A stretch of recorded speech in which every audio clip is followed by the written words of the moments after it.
345. That detail matters. Yep. Tyrion's the imp, correct? And they do stuff like that all the time, where a tiny detail makes such a big deal. And so I understand where old boy's like, fuck, I'm in trouble because I wrote a really good story, and if I don't do it right, people are gonna know I didn't do it right. Right. Because it's been scrupulatized so hard. Characters to the show, but I know not to get attached to any characters in the show because what I've been told, like if you get attached to somebody, it's real quick, they're gone. Like Ned Stark. I love Ned Stark. He was a great character, but he's gone already. That was the perfect way to start the series in the way that Ned was good. Ned was arguably the best character in terms of being a good guy, and because he was good, he was murdered. Yeah. That is the premise of the whole fucking show. Exactly. Being good doesn't always get you what you deserve. And no one ever gets season, though, is you caught that when it came down to the wolves. Like, you know, I heard the dire wolves.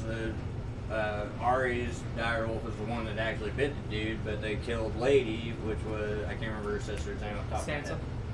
Sansa, yeah. They killed hers instead because they couldn't find Arya's, which is like, okay, that's when it all kind of formed for me, where it's like, okay, this is definitely like I guess in a manner good and evil, where you can tell the good and you can tell most of the bad is going to happen to the good. Bourbon. It also, you know, it honestly, I was surprised when Robb Stark went to war and you know, was taking the claim of the King of the North, which I thought was cool too, because I feel like that's a great part for him. But since I haven't seen past season 2, I don't know anything else past that. I love the fact that if you're getting rid of them, I liked it. Like, my Tyler. I think it's awesome that dragons are. That's a nice looking fridge you got there. I still got my lender lures. Tyler, right? Yep. Have you ever seen Vikings? Oh yeah. Dude, I love that show. Yeah, it's a great. And honestly, for a TV series like that, they stayed most like historically correct for that aspect, for the Nordic mythology and all that. I feel like they stayed the most accurate towards most of it. Yeah. And when they went over the top, it was stuff that someone's having a hallucinogenic vision of Odin. Okay, I can understand that is what it is. But I'm very interested in Viking stuff too, so I was looking it up as it went. And you watched it yet? I watched it all. I didn't watch the last season because it'd been so long that I didn't remember what was going on, and I couldn't get back into it. But if I go back and watch it and remember what's going on, but Ragnar, the spoiler, last season I watched when Ragnar and they died, continue that was it. when I haven't continued since, which was what, season 5? Was it 4? But they're doing something super cool with season 4, Ivor. 1, they killed him off at the end. They crippled. Mm-hmm. Yeah. Apparently he was like a fucking menace, like evil fucking dude. Oh yeah. And I'm excited for that. Like, he's done some crazy shit, and he killed his brother, but I think he took a I think that we're gonna see some real evil shit from him. I think he got the best worlds of how Ragnar's brother was Rollo and Ragnar, where he had that whole entire crazy persona about him, where it's like, okay, you can see the parts of where kind of Rollo kicks in for him, but you can also see the parts where Ragnar's in there, where it's like, oh man, and I feel like he's honestly a perfect mixture of those two characters alone. Ruthless like Rollo, but smart like Ragnar. And I like that everyone was loyal when it mattered. Mm-hmm. Like, is Ragnar strong? Is he making good decisions? We will follow him. And the only time that people betrayed each other was when it was like, you're not doing what you're supposed to be doing. And he was doing a lot of like trying to make treaties with kings and stuff, and they're like, we're Vikings. We just fucking kill people. We take what we want. Ragnar definitely had the right idea through his part in it. He definitely had the right idea. In my opinion, he had the right vision towards everything in the end. But at the same time, with the Viking mentality of, no, we run in here and we take our shit. Fuck you guys. I don't care what you guys do. Hundreds of years later, though, we can still say definitively, don't trust white men. Yeah. Just don't trust people, and then you're always covered. Exactly. Definitely. Very true. The only part of that show that I didn't really care about or care for was when he was fucking the Oriental chick. The Asian chick that was feeding him the hallucinogens all the time. Oh, yeah, saying it was a whole weird part. Yeah, I just didn't. Yeah, I mean it's a real thing. That was almost more along the lines of what, like peyote type shit? Maybe not quite peyote. I don't remember what it actually is, but it's actually a nut that grows in China. Okay. Yeah. Oh yeah, we've been live for a little bit. That makes sense. And they grind that nut up, and then they either smoke it or snort it. Yeah. And it fucks with your brain. And she was making it into the tea. Mm-hmm. So it's essentially a lot like peyote, yeah. anything else.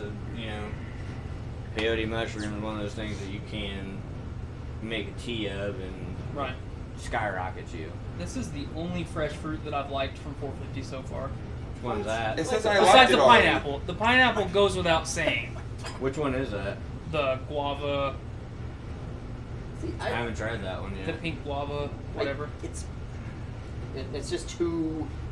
The guava is too bold for me. I'm You one of like those guys. my I like guava? the guava, like guava passion fruit stuff. I like Nick was telling me about the guava passion fruit that 450 has. I'm like, oh dude, that sounds delicious. But I like guava and passion fruit. Oh my goodness! I think Great Evan combo. is going to, between him and his dad, get me one of each from last week. Ooh. I was wondering if you went. I was like, oh man, I hope he brings them Super Nugget Bros. I think that the shitty weather had started, Yeah, and for sure. I wasn't gonna do it, and it wasn't. I think I was interested in the slushy because it had something with pineapple maybe, Uh-huh. and I wanted the mango. But other than that, I wasn't blown away. Sounds delicious. So. Was the mango one the one that I said was so Did you do it salty I every couldn't Friday? drink it? No, that was one of the. There hasn't been a mango slushy. No, I'm not saying What was the slushy. last I'm just mango saying- No, the one, one though? that you thought was too sweet. Oh, it was the guava passion fruit slushy. Or Yeah. Slurpee. Yeah, it was it tasted like That one. that one. It was that one. I love. See, and I It agree. tasted like I put a fucking Do we do a a whole mango one handful with the of Bringin' table the Yee? salt in my mouth. When I was in there? Yeah, that one. Which one I was don't know. that? I don't know. Canned. That one Remember that was sucks. the cherries the one you got and behind berries, you? the blueberry The green pie can. or something like that. Ugly gamer Or sweater. like a blueberry pie. How was and then that? there's another one. It's Pretty like good. the Your holiday, typical. more holiday For type. 450. Middle of the I road. thought there was Yeah. something mango in there that night too. There might have been. Dick, do you We remember? we're on episode 67, and we drink multiple beers a night. Yeah. So Yeah. Well, I really lost track. The brews My with bad. dudes that I do, you guys, we had the cherries and berries, the Uh-huh. blueberry pie and all that. Didn't we do a mango one that night? Do you remember? It's kind of going far back because that was definitely like beginning of December. No. Speaking But I feel of like drinking we an had absurd one. amount of beers, I just broke 200 beers on Untapped, Nice. which isn't accurate. Which because I point out when I'm trying to sell the podcast, because we're at what? Let's say 60, just 60 Yeah. episodes. We've done at least 3 beers Oh, that's every episode, delicious. if not 4 or It is 5. delicious. That is So- definitely bourbon. Just on the show, we've had 180 I was at the surprised. moment. all I at took the first least sip. I that. was Yeah, surprised at close the to 200. sweetness to So it. I'm gonna save this for the actual recording. Which are we ready to do that yet? I'm ready whenever you guys Alright. are. Matt said he'll be here sometime after 6. I think we saw it in the group chat. We all let me. we all loud. I got it plugged in over here if you need it. I guess I'll give it a quick. You get it power conditioned. Quickaroo. I'll share it on another page. Send it to me and I'll share it too. Just do it on Facebook. I don't think I have Dick on Facebook. What? I really don't think we're friends on Facebook. Out of all these years. What a travesty. Oh, dude, my flashlight's totally on still though. That was cool. Ooh. Mood Oh, my lighting. battery's Mhm. almost dead now. My dick's already out. You guys just can't see it. Mm. Ooh. Oh man, you got. Is that a size thing, or- Ah, All balls, no dick, my man. All balls, no dick. fuck yeah. In the air. Oh, there we go. America. There we go. That is America right there. Sorry, Nate. We're not recording right now. What's Couch guy, get that mic. Dick? What's your Facebook? Dick Blaine Tyner. Dick, dick, dick. TYNE. Micah says, I am glad Tyler McLaughlin survived the snowpocalypse. I did, but my family did not. I ate them. In before he does it. Yep. Cutting him off at the pass this time. I He just can't said see Dick. it when his dick is out. My name's Tyler, not Ryan Browning. Michael will appreciate that. Boom. I sent it and shared. Give it the cool hard crank. Gotcha. Oh. We are now officially friends. Facebook official. I can't believe we weren't already friends. I know. I mean, I've known you since what? Oh, or 2010, 2011. Yeah. 2011. Yeah. That's when I first came back to I Indiana. don't want to knock anything over. You're like a it's been a long majestic time. house cat. Equally as sassy. Yes. We wouldn't want you any other Don't way. get sassy on me. I will. I'm gonna. The sass attack. Are we in yet? Are we doing this? Yeah, I mean, we're live. Hold on, Weird. I'm gonna turn my heat completely off. So that thing's not fucking going. Random question: you got an extra charger port anywhere that I can use? Or is that the only one? That's like the only one for Is right there now. one? Alright. If cool. you have a block, I do not have a Okay. block, that's why I was asking. yeah, as I said, that's the only block I have. Otherwise, there's a worries. power strip over there. Actually, the power strip might have USB slots. That'd be super cool. Yep, it does. Look at that. Man. Nick pulling in on clutch. I got everything you need, man.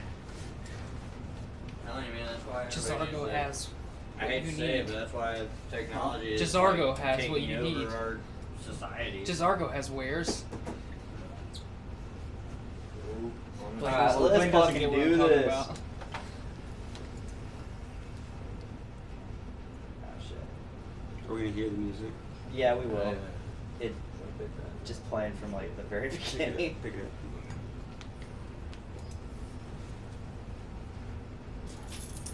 You ever, It's gotta actually get there. you ever watch the Joe Rogan with Joey Diaz and all that? Journey into comedy. Journey into comedy. Journey into comedy. I love Joey Diaz. I want to catch him the next time he's in Lafayette live. Production. We're gonna put the sodomites in the Heritage.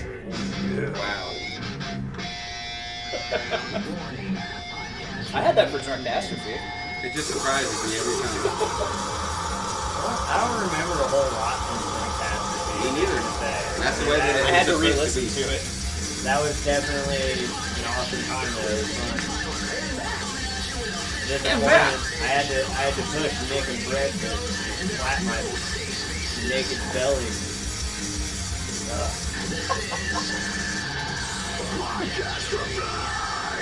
What's up, everybody? Dick here with Podcastrophe episode 73. And yeah, we got Tyler. I'm here from the Charitage today. Oh yeah, we got Mr. Nick Maxon. Couch. He's on the couch. We got Chris Captain Carey, Couch. What up? and we'll have Matt here in a little bit. Y'all probably gonna have to just share a mic. But we are here for now. Yeah. We are here. The boys. Them boys. Actually, I got think this. he's here. He's here now. We According need to my boys. doorbell. The mat approaches. The Matt approaches. I mean, well, he, Hi, can, Mike. he can have the responsibility of the mic, and I'm just gonna scoot to the middle. Okie dokie. Well, 'cause I We want got a full house down here, Matt. Matt, you can Oh just, my goodness. Matt, you can just sit Matt on my don't come in face. here. He came in here Looking classy. You don't need to sit on that couch. You can sit on my face. Matt, Nice to meet you. Nick. seeing you there. Yes, that is me. A couple embellishments, but yeah, for the most part. Still beautiful. Thank you. Hey. I Thank remember you. taking that picture. I like this guy already. Yeah. Way better than I- first I- impression of Jordan. So we're talking about the cardboard cutout of me and Nick and Dick over the Daft Punk, which has survived many a Doom Room show, whether it be at the actual Doom Room or North End Pub. And for the longest, I don't know how long it took me to realize my eyes had googly eyes put on them. Yep. And It really Yeah, added to really? it. yeah. Oh my God, You that can't is- tell because Yeah, I never that's the noticed. way my eyes are actually pointing in the picture. Down and to the left. a Yeah, little, I was like, oh. Can we dress up as like daft dudes sometime? Where we dress up in oh, I'm those sure outfits? we could do that, definitely. No one's gonna get it Daft tap. except us and maybe like the people who are listening to the joke right now. Yeah. The Dapper Duo. Yeah. Exactly. I gotta say daft somewhere because it's Daft Punk. The Daft Dapper Duo. Nate Phillips says Couch Guy is going skiing. Come again? Chris is skiing. Oh, I'm skiing. He's got a dick in each hand. Oh shit. Oh, He's the hell middle guy yeah. on the couch. we don't gotta do that, guys. A1 skiing right here. We can though. I'm open to anything. I mean, shit happens, man. This isn't the proverbial I'm black not gay, couch. but $20 is $20, guys. Okay? Right. No, it's just a brown couch. I think I've got like $3. How now, our brown budget couch? couldn't Rate. afford the black couch. Oh man. Take too much cleaner. Nobody's budget can afford I mean, that. I just got a black one. I mean, it's like next time I'll bring it over when you set it here if it helps. I don't know that we have It might any be a more lot of couch work space. for that, but We'll I mean, figure it We'll out. just make it stack happen. them like bunk beds. I think the most Yes, we're important true. part of the black So couch much is room. the You do sex. karate in the garage? Maybe. So we could Don't probably drag. get over the Yeah, fact call that me the now. couch is brown if the sex was still Yeah. happening. Okay. All right. Yeah, I haven't watched that movie in years. It's my I Would just we watched it blur- the other would night. we- I was would we- "Ah, I missed Would this." at least one face be blurred out? I Or want my all of penis them. to be blurred out. Okay. So you're doing Wait, it's it's like straight Jap- from Japan. It's like porn. straight And- from Japan. And I want the Japan. woman's Japan. audio What cut, the so I don't want hell? her saying like, "What the fuck are you doing back there?" Like, I don't need that. Does it actually need blurred out though? I don't need No, that. I want her words cut out, and I want my penis cut out, so you can see her getting angry at the sad sex I'm giving. But But you Hey, but you you don't can't know. see She the might penis just be that's giving getting angry to enhance the mood. Ooh. She might be I'm putting also on, a fan of the anger sex. The anger. might be putting up some of those rage Anger hormones. socks. Are we ready for the next beer? I haven't even started this No one. one has Shit. started. Okay, fine. I was saving this because I smelled a bourbon, Really and I'm good. like, oh man. I don't Need to be tough. partake in bourbon delicious. flavored This is gonna be things. tough Delicious. for me. Bourbon or But I'm gonna bourbon do it. accessories. I mean, it's not like taking a shot. This I is can tell you this is a that. beefy boy. It's definitely. It's very beefy. I have no idea why I How- decided to start with that. How long? Well, I don't Decisions know why were I made. did this, but I did it, and here we are. Not the Did worst you- decision. I've it Did made. you was- sell her this? it was in the clutch. It's old. Yeah. Um, Yeah. I was looking in my fridge for stuff that I had doubles of, and that made the Want to cut. give it a whiff? Like you can smell it. Matt just I starts mean, licking it. my honest opinion, though, I Lapping feel it out it's like a got cat. nice, sweet little taste to it. It's definitely like the icing on the cake. Yeah. It's got kick to It's it. beefy. Yeah. Yeah. Boozy. Yeah. But it's like the icing on the cake. You know, you can't Yeah, that's have not cake bad. without icing. That's what it reminds me of. Is like, I don't like icing. that. I'm not a big fan of icing either. As But I've gotten older, I've learned to appreciate the cake part more than the Honestly, icing part. yeah. See, Yeah. I'm the guy at the kid's birthday party that just takes the like the corner piece that's 99% icing. Next one for you. 'Cause, Drink the foam. Drink the foam. I mean, I just want Salty. I just want all the that emulsified is- sugar goodness. Yeah. I honestly can't believe you still have that No, one, that's- Nick. that is like a I had two. when you go to the Circle K and they just cleaned out the soda machine, and that is like That's actually what it is. Yeah, really. I've only got so many hands. Oh, it This smells is delicious. this is reminding me of the I'm cookies sorry. and I have cream one nuggets. extra. What do you need me to do? Hold this for a sec. This is reminding me of the cookies and cream nuggets the last time they did it because it was nothing but foam. Or maybe not the last time, but the time before that. Remember when we kept giving it to people on our show and it And just then kept they would open it, exploding? yeah, every time. Wait, which one? Wasn't was that? Shane the Cookies and first cream, one for it cookies to and explode Yeah, on? and then that happened to my dad, not on the show, but he's like, I tried that beer you gave me, just nothing but foam, couldn't drink it. I was like, that is a bummer. So on an off note, has anybody seen the mega like stuffed Oreos? That's what I call That's a transition. segue. I was Yeah. trying- it just made me think of it because Speaking of beer, but Oreos. straight up, like Oh, no, they're it's cookies and legitimate. cream. They're legitimate. I thought it was bullshit when I first seen it, but Okay. it is a real thing. Yeah. I And thought Brewing they were Brewing bullshit, Company too. did a I was like, fantastic what the hell? Oreo. I mean, I can Remember? never eat Double it O? 'cause Yeah. double Yeah. stuff is hard. I think enough I for like me the 450 cookies and cream more. Yeah, definitely a little more chocolatey. What did we had the peanut butter pieces? I have two left. Thanks. I'm helping you since you have a limited amount of hands. Besides I got the two fudge nuggets, I would say that the peanut butter pieces was one of my favorite stouts or dessert beers that they've done. I can't. Um, I don't have any of the fudge nuggets. what left. was that? Was it a peanut butter stout we were having at North End during the league? Almost certainly, it was. If it wasn't the Nutter Cup, then it That's- might have been The one the white stout, which the one was with the glass bottle. Brew Link's. That's how I remember. Goodness, Ivory Stout. The Ivory Stout. It's very chocolatey. Whichever one it was Did you just have a absolutely stroke? delicious Yeah. that we had. I feel like a stroke like came through like a wind and hit a couple of us. I was sitting over here. My eye was contagious. my eye was twitching a little bit. Oh man. Oh my I goodness. thought I was that going to have a hurt. seizure. No, I don't remember which beer you're talking about, but I know that they have the Nutter Cup down there. That's probably the one Yeah, you're talking they about. typically always have the Was Nutter it Cup, the, and I love that. in a bottle, black label? Like Black and white label bottle that tastes like chocolate. It was something peanut butter or something. I could've Oh, sworn. no. That was DeClaws. Yes. There you Chocolate go. porter? Yes, that was the one we had.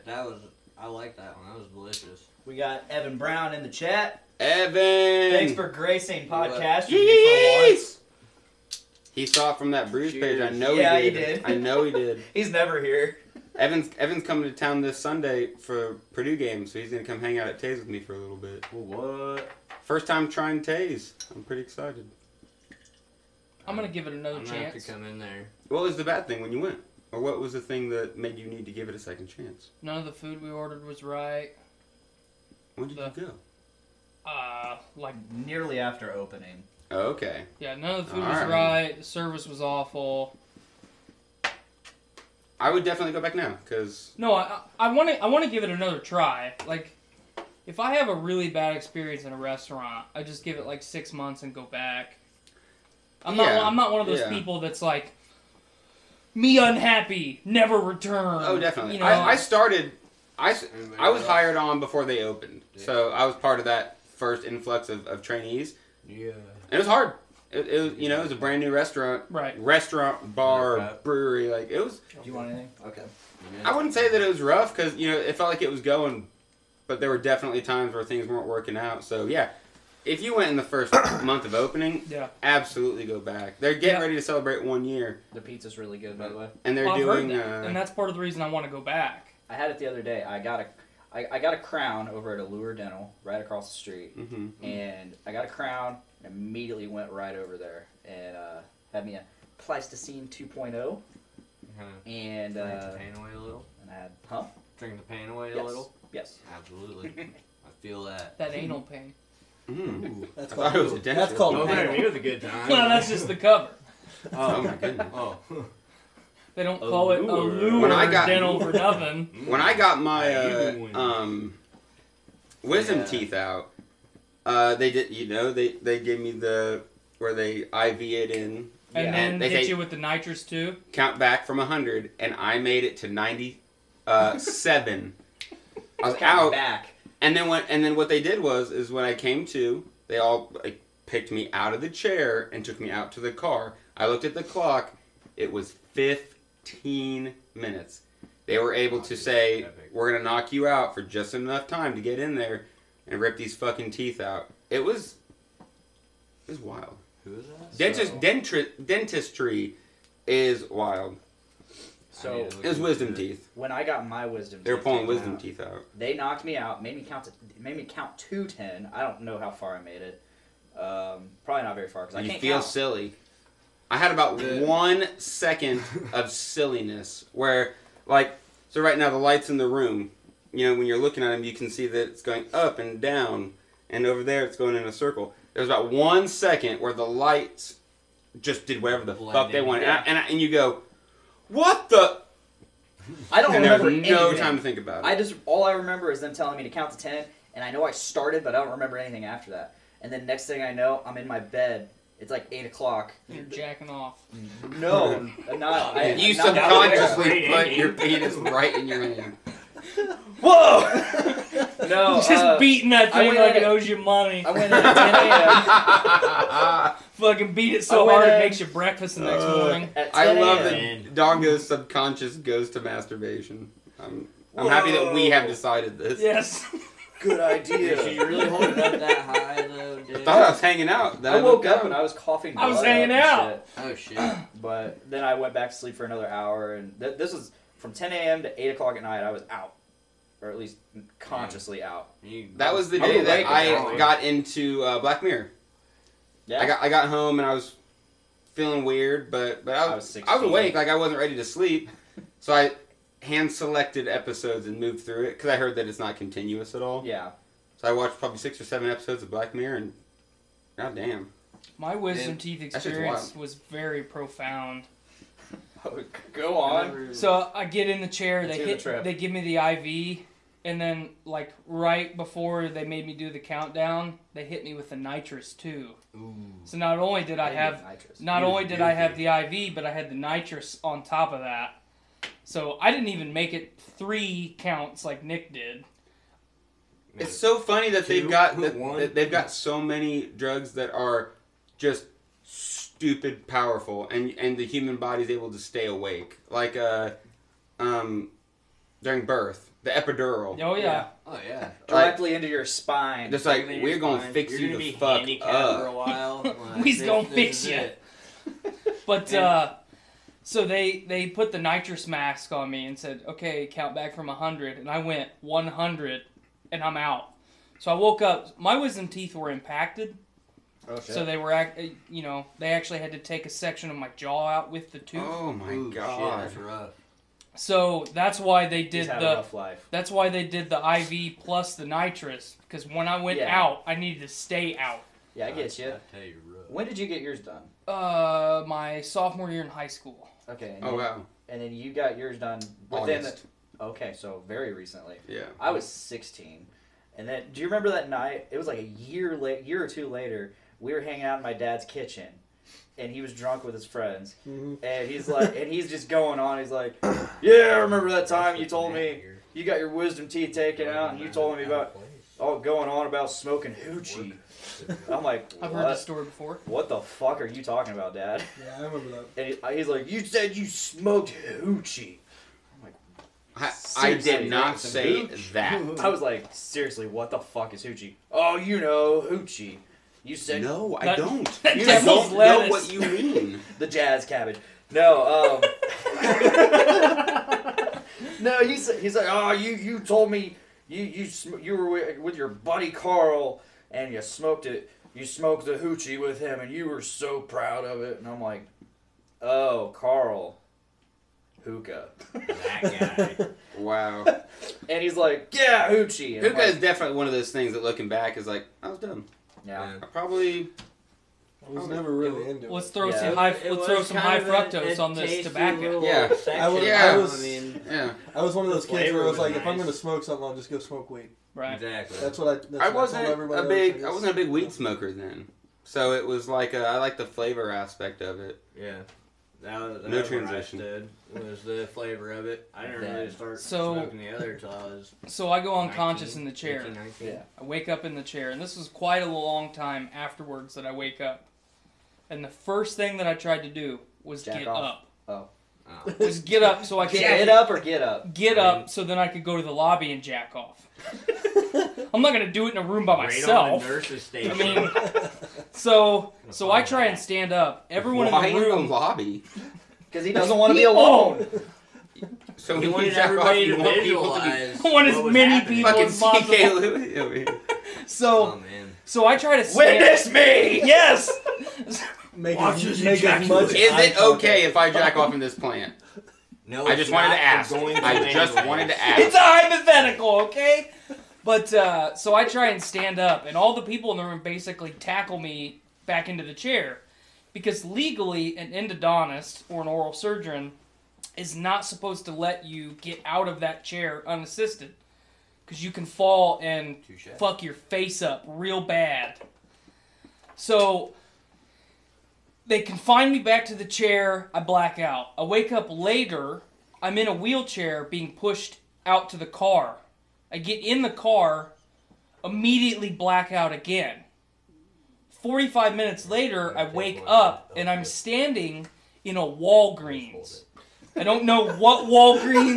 I don't know where it was or how much time had elapsed, but I was in a Walgreens in the frozen food section of Walgreens. Looking at fucking pizza rolls. Well, hold on. I remember how Taquitos. profound it was because, I Goddamn, came those Skittles to, were good. I came to and I was by myself, I and I'm just like facing all the freezers, and I looked down and I had pre-made sausage gravy, like 4 packages of that, Oh man. some pizza rolls, So we got the pizza rolls. a toothbrush, Good. Because you need that, right? His teeth hurt. He felt that he brushed and they got rid of the pain. Yep.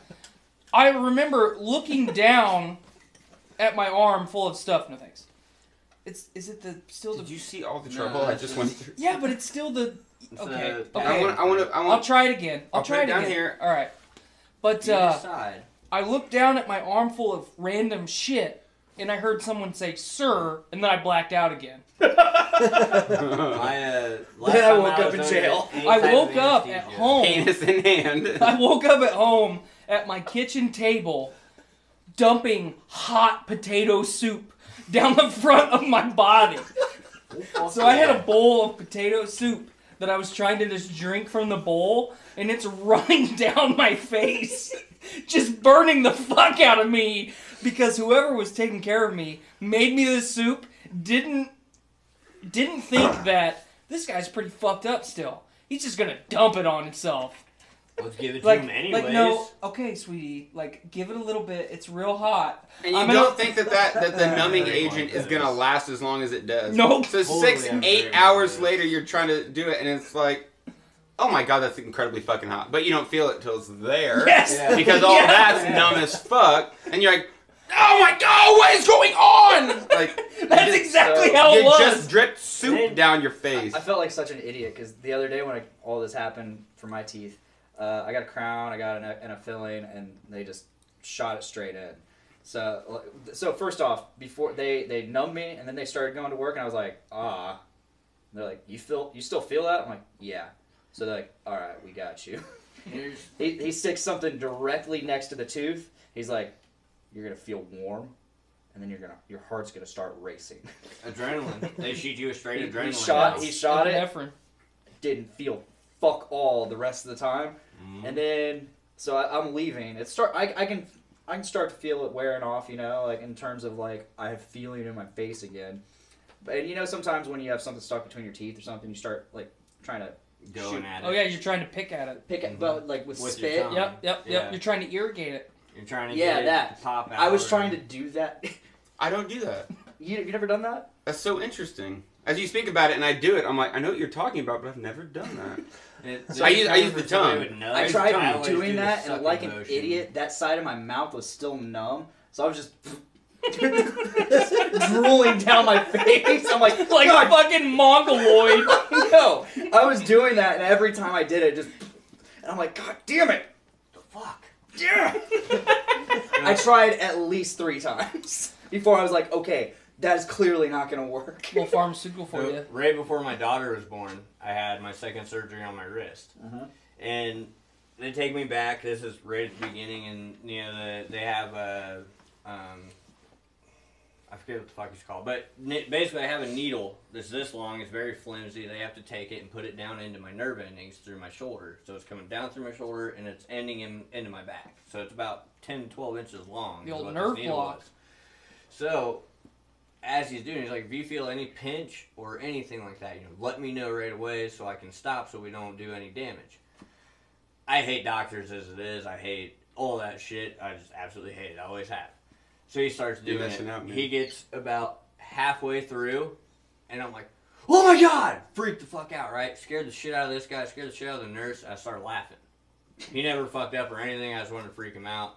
They need to say they were not happy about it. With a needle inside you. Oh yeah, so, they get that in, and what it was how was... you say, they say don't fuck with the people who make your food. Oh, don't fuck with the people who have a needle in your arm. I mean, I thought it was hilarious. It made me feel more comfortable, so I was cool with it. That's what matters. Why don't you like doctors?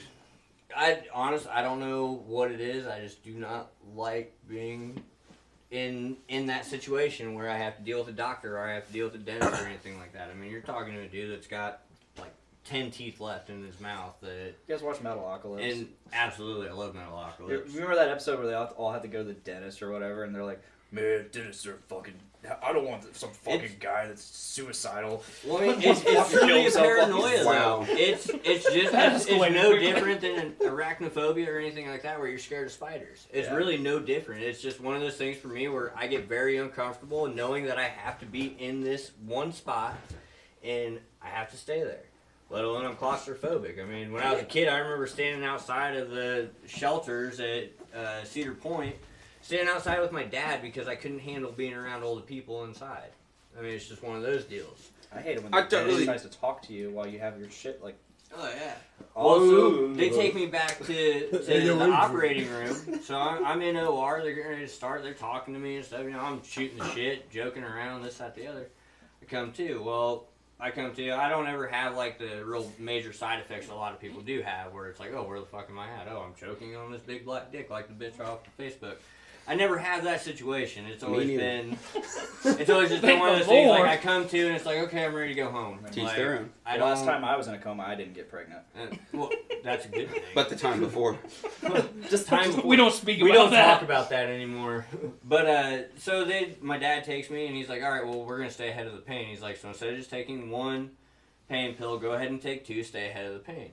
So I took 2. Well, mind you, I'm still fucked up from all the anesthesia that they gave me. Like, I don't have the major side effects, but I'm still messed up. So I take those 2. I'm at my buddy's house. So it's like, oh shit, hey man, I gotta take my medicine. So I take another one. Well, then he takes me home. I'm sitting at home. One of my buddies comes over, because I wasn't supposed to be by myself. So I had another friend come over. And as I'm sitting there with this friend, you know, and I'm on Percocet 10s, which are extremely strong for a painkiller. I'm sitting there like, oh shit, I gotta take my medicine. So I take another one. 20 minutes later, shit, I need to take my medicine. I take another one. No. And he's not paying attention to what I'm doing until about the 3rd time where I'm like, oh shit, I need to take another one. Mind you, this time I'm 5 in, you know, and he's like, whoa, hold on a second, bud, and I already taken it. And I'm like, no, dude, I'm good.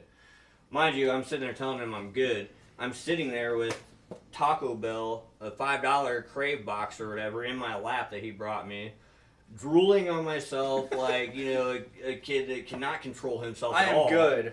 And I'm telling him I'm good. Well, so then I go to take another one. I take another one 20 minutes later again. And I did it within 20-minute increments. And he remembers it too, where he's really, like, Chris? Because I think you're lying. Swear to See, God. the thing that I've dealt with before is running out of medicine. Yeah. When I need it. So, on the teeth, I specifically remember with the wisdom teeth that I was like, I'm gonna wait until it hurts.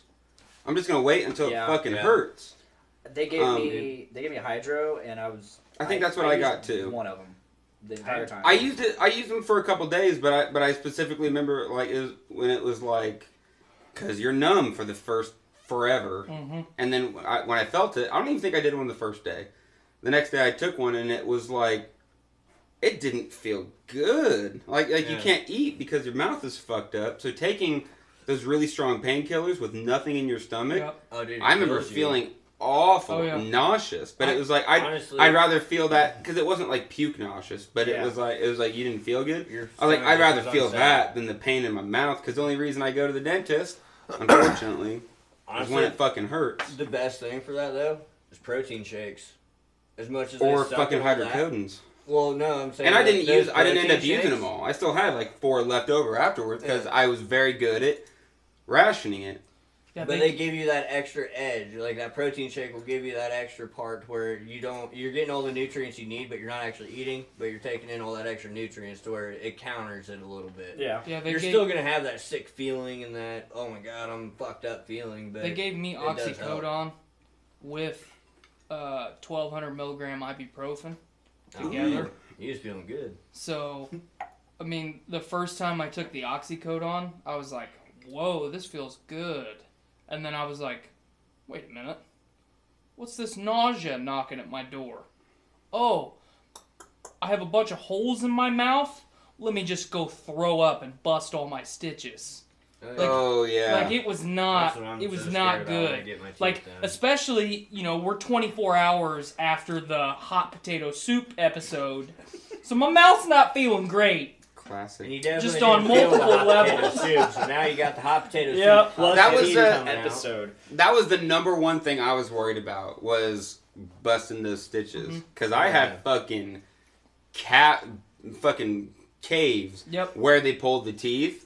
And it took months, you know, where you put your tongue back there and you're like, oh my, you could feel the ridges of where your tooth was. Yep, and you can't help but pick at it with your tongue either, because once you know it's back there, it's like... Have you ever chipped a tooth? It's the same thing. When you chip a tooth and you notice it finally, it's just like, oh my god, it's there. I've done it once. It was during a catalytic mosh pit at Jerry Lee's at the time.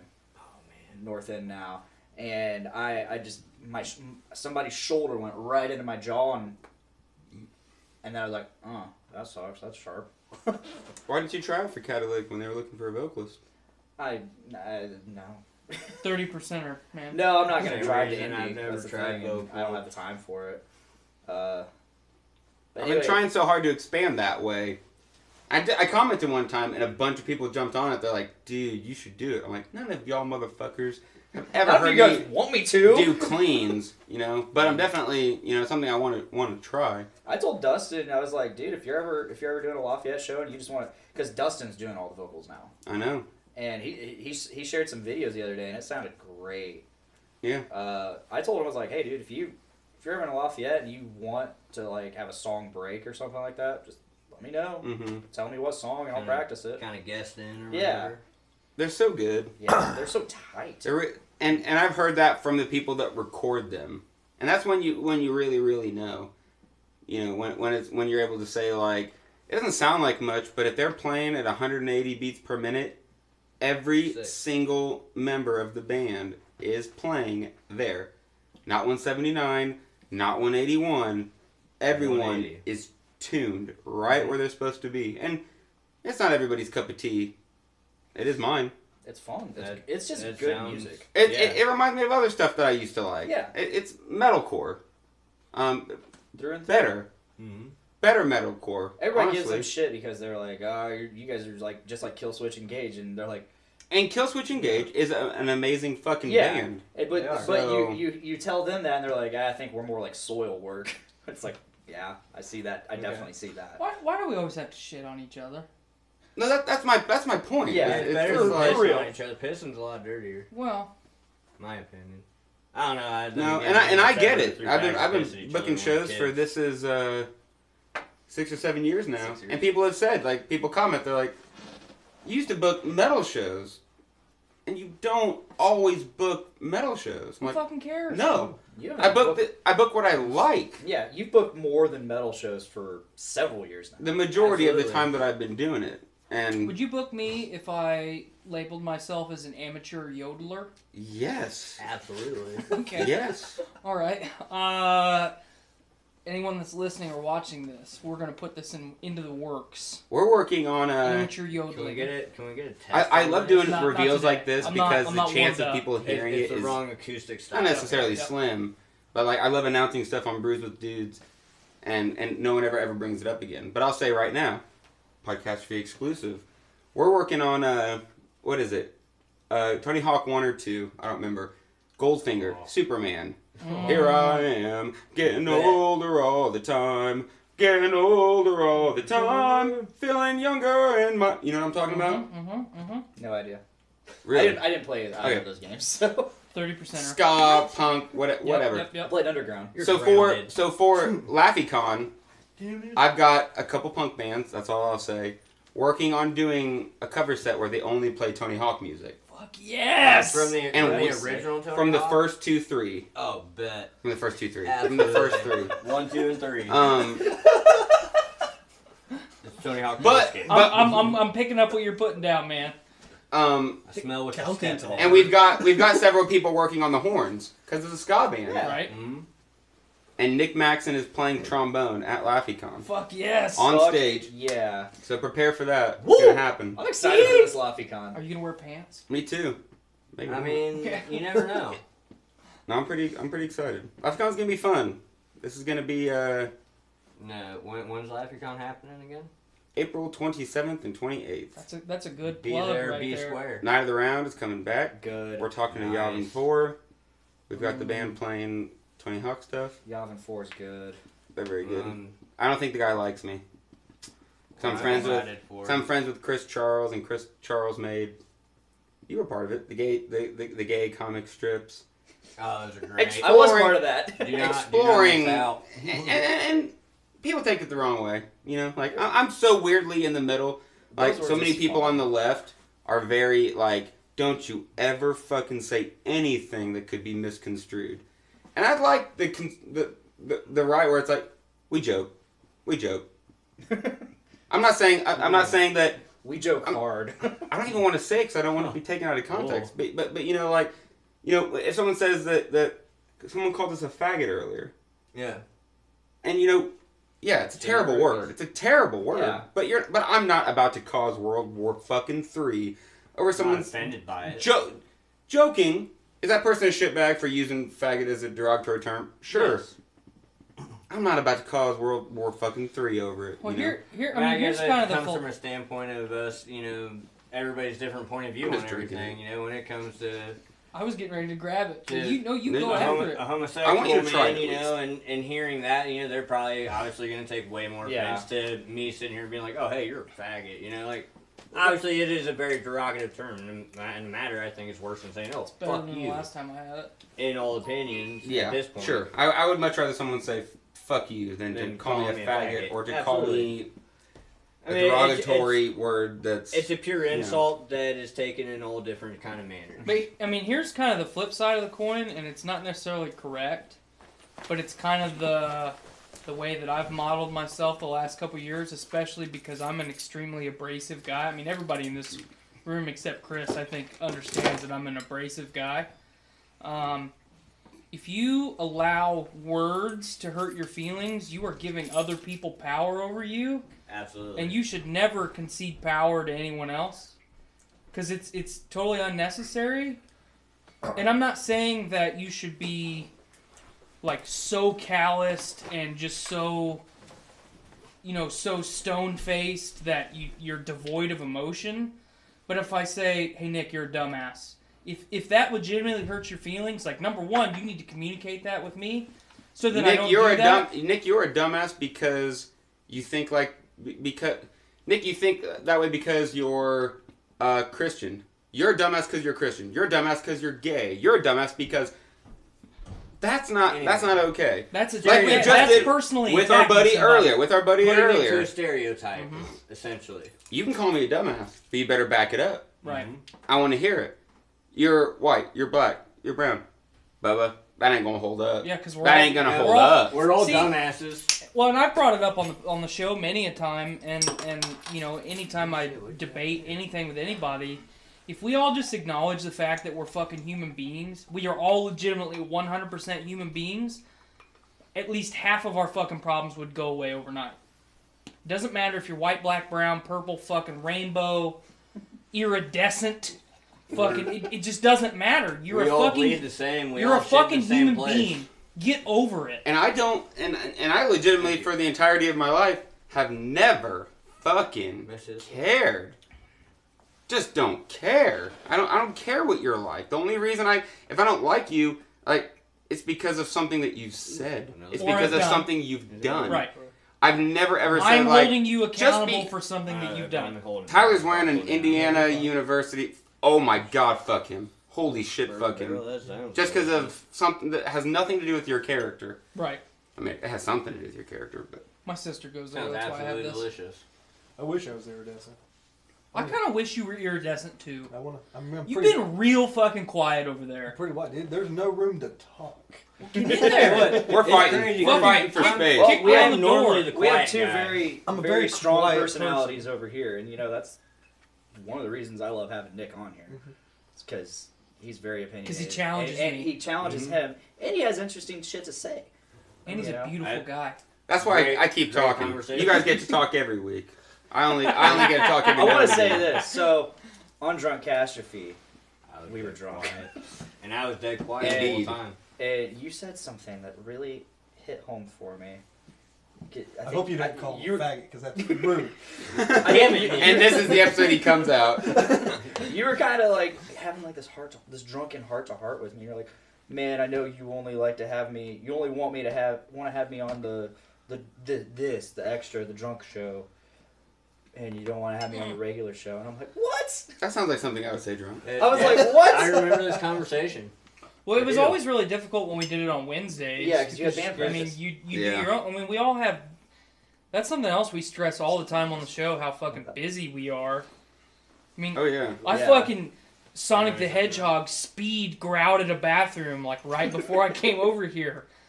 Like, we're all fucking adults, man. We can't just dip around it. I wanted to have you back on the work show. An hour early.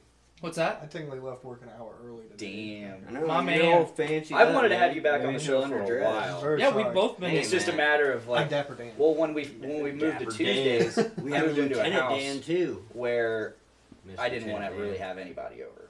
Mm-hmm. I was just very ashamed of that house, and we only brought select few people over I bitched there. about it every week. Every Tuesday, I fucking bitched about having to record there. Like, it was that bad. I understand. Hey, you know, The space was cool. It was actually It was neat a little cool space. room. It was a cool room, but I understand where, Yeah, You wouldn't the wanna necessarily circumstances have of people living over. there. yeah. The circumstances of living there was just terrible. Honestly, Imagine, like my last apartment, I hated having people over there. It was a very dark apartment. Needless to say, I love the fact that it was dark, because if you watched a movie or something, dude, it was great. Because Like the in a only windows theater? in my whole apartment were in my room. I had 3 windows in my room only. It was on a storefront. It was a really cool, like, experience, you know, it was a really cool area, but at the same time, man, it was so dark, and it just seemed so eerie the whole time you were there. Where, yeah, it could be cool, imagine but- this. Imagine you lay down in a man-sized cat litter box, Mm-hmm. and the cats that take up residence in that abode never get bathed and wallow in their own excrement, and the only thing that they eat are like dead animals and asparagus. Asparagus is good for you, though. I mean, But it I also like makes possum your off the pee side of beefy. the road. I mean, it makes your Beefy pee and dank. Like, a few weeks, dead possum. Beefy man, that's pee-pee. great stew. Beefy Great pee-pee. stew. And then you like put a tanning bed immediately over top of that litter box and then just cook it 24 hours a day, 365 days a Yeah, year. this house was just bad. That's the way that it smelled. This house, the owner and his pitiful excuse for a dog were just the Which is worst. pitiful because of him, Absolutely. not because of We its don't own have to- existence. So it wasn't necessarily a pitiful pitterbull, it was just a pitiful ownership. And Mhm. everything. Absolutely. Okay, that makes Absolutely. sense. I understand. Because I have a pitiful pitterbull, because my pit bull is pitiful. Matt, you came over there a few times. But- Sir. Was my description pretty Here's accurate? the thing I can't really say because I don't really have a very good sense of smell. Okay. And I lived in Chicago, which is full of just pollutions that fuck my sinuses. Right, so you were pretty much So, inoculated Yeah, to it. I could. I'm immune! I walked in and I'm just like, smells Oh, like man, that this guy smells- on the subway. It smells great right now. Like, who got the air freshener? Smells like Is that Febreze? Like, that must be Oh, some shit. glad excrement. Like, that is some good Yeah. shit. But no, when I would walk in and I would look at the sink, I'm just like, the fuck? That's is- been there for 2 what is- weeks. I was like, that was there last time I was here, a fucking month ago. Well, the thing is, Fuck. like, we kind of gave up, like, a couple months in. I mean, Because what he would do is he would stay in his room all the time. But he would keep his glasses and plates and stuff up there as he used them, and then finally just bring them all down. Yeah. And then he would just put them in the sink instead of doing Washing them, them. or put him in the dishwasher. Instead of being a grown ass man. Yeah. I can't stand And- that shit. And I kind of had I've an never- issue with a roommate at one point in time where it was, I literally, the whole time I had this roommate, I used one bowl and a cup. And when I would go to get another, because I was basically living off cereal and fucking whatever the fuck else I could drink. That was it. And I would wash those individual things every so often. Well, every now and again on a Friday before I'd hit the bar, I'd take them out of my room, which was one bowl, one plate, one cup. That was it. I Yep. set it in the sink, and I'd say, "Hey, I'll take care of this later." The thing He about actually the thing got about it, angry about it. the thing about it is, and Veronica from Foodies, Yeah. Walk Among Us, she posted something the other day about the gentleman whose wife divorced him because of the glass by the dishwasher. And I read it, and I totally, absolutely understand it because I'm the same way. In terms of, I've had a lot of different roommates before. Hey. Tons. I've had tons. Dick is honestly one of the only examples of roommates that I didn't end up fucking despising afterwards. Because it was stuff like that. Little shit. Hey, I'm gonna wash my dishes, you wash your dishes. And if you don't do it for a while, and I look at you and go like, dog, for whatever it's worth, I'd really like it if you just washed your shit and didn't leave it out. Yeah. It's your decision. Absolutely. You can sit there and say, I understand, Nick. It is also my house and I will do what I want. Bravo. Or you can say, Nick I respect is that. my friend, blah, blah, blah. Mhm. And he has expressed to me that this is something that would make him Yeah. happier. And you always get to decide. You get to decide, is it worth it? And sometimes it's worth it, sometimes it's not. Yeah. And Well, and you could meet Absolutely. it in the middle and compromise too. Yeah. That whatever dishes are in the sink at the end of the day, whoever walks up to the sink at that point just does all the dishes. it's just a matter of See, it's a matter of understanding that the things that you don't think are a big deal, because I don't want to put you in any kind of hole, Chris, but it sounds like you're somewhat lenient on cleanliness. Okay. And in my head, because of my parents, I'm a clean freak. Yeah. Well, And you should be able to ascertain that, especially in the article that I read. It was about a loved one. Yeah. So we'll talk about Absolutely. Jess for a second. Jess and I have been together for 8 fucking years. She fucking knows, like, this is Nick's fucking thing. And is it irrational? No. Maybe. But if he just wants you, if that's just his fucking thing, if his fucking thing is to make sure that the dishes are clean, it's your decision. It's your decision if you respect that person enough to do what they're asking, or to say, like, it's our house, I don't want to do it. Tight, that's good for you. Felipe and I Guess are what, all Dick? on this. Out of my 8 roommates, I'm not friends with 6 of them. Because people said, it's my place too, I can do what I want. Everybody always has the ability to do what they want. Well, I don't have a lot of friends that I've respect been they friends have with for somebody. fucking 6, 8, 10 years. And the people that I am friends with understand Middle that you school. gotta take... Yeah, sometimes you gotta do the things that people... that you don't want to do. You don't want to do dishes? Too fucking bad. You My don't want to do your situation laundry? with it- Too fucking bad. You've got to do things to fit into society. That Oh, yeah. is the Absolutely. fucking... That is the price of civilization, is the ability to compromise with people And do the say, goddamn that's dishes." not exactly what I want, but I'm willing to give it up to keep this going. My whole thing of it is I literally only used those dishes. I didn't cook dinner because I couldn't afford to fucking buy what I wanted to cook. I was one of those people, I wanted to be a chef out of high school. That's what I wanted to do. I never made it through that, but it is what it is. So for me, I would always take care of my dishes. Whatever I used, I would take care of. My roommate at the time was one who cooked. I didn't eat what he cooked because I didn't like what he was cooking. It was just shit. You know, it was bad food. I'm not going to eat it. I would rather eat a bowl of Cinnamon Toast Crunch than eat your I'm not tuna advocating casserole. for you to clean up other no. people's messes. Absolutely. Well, this is where it became an issue, though, is he wanted me to do all the dishes. I was only down to clean what I had used because I was not cooking at the time or any of that.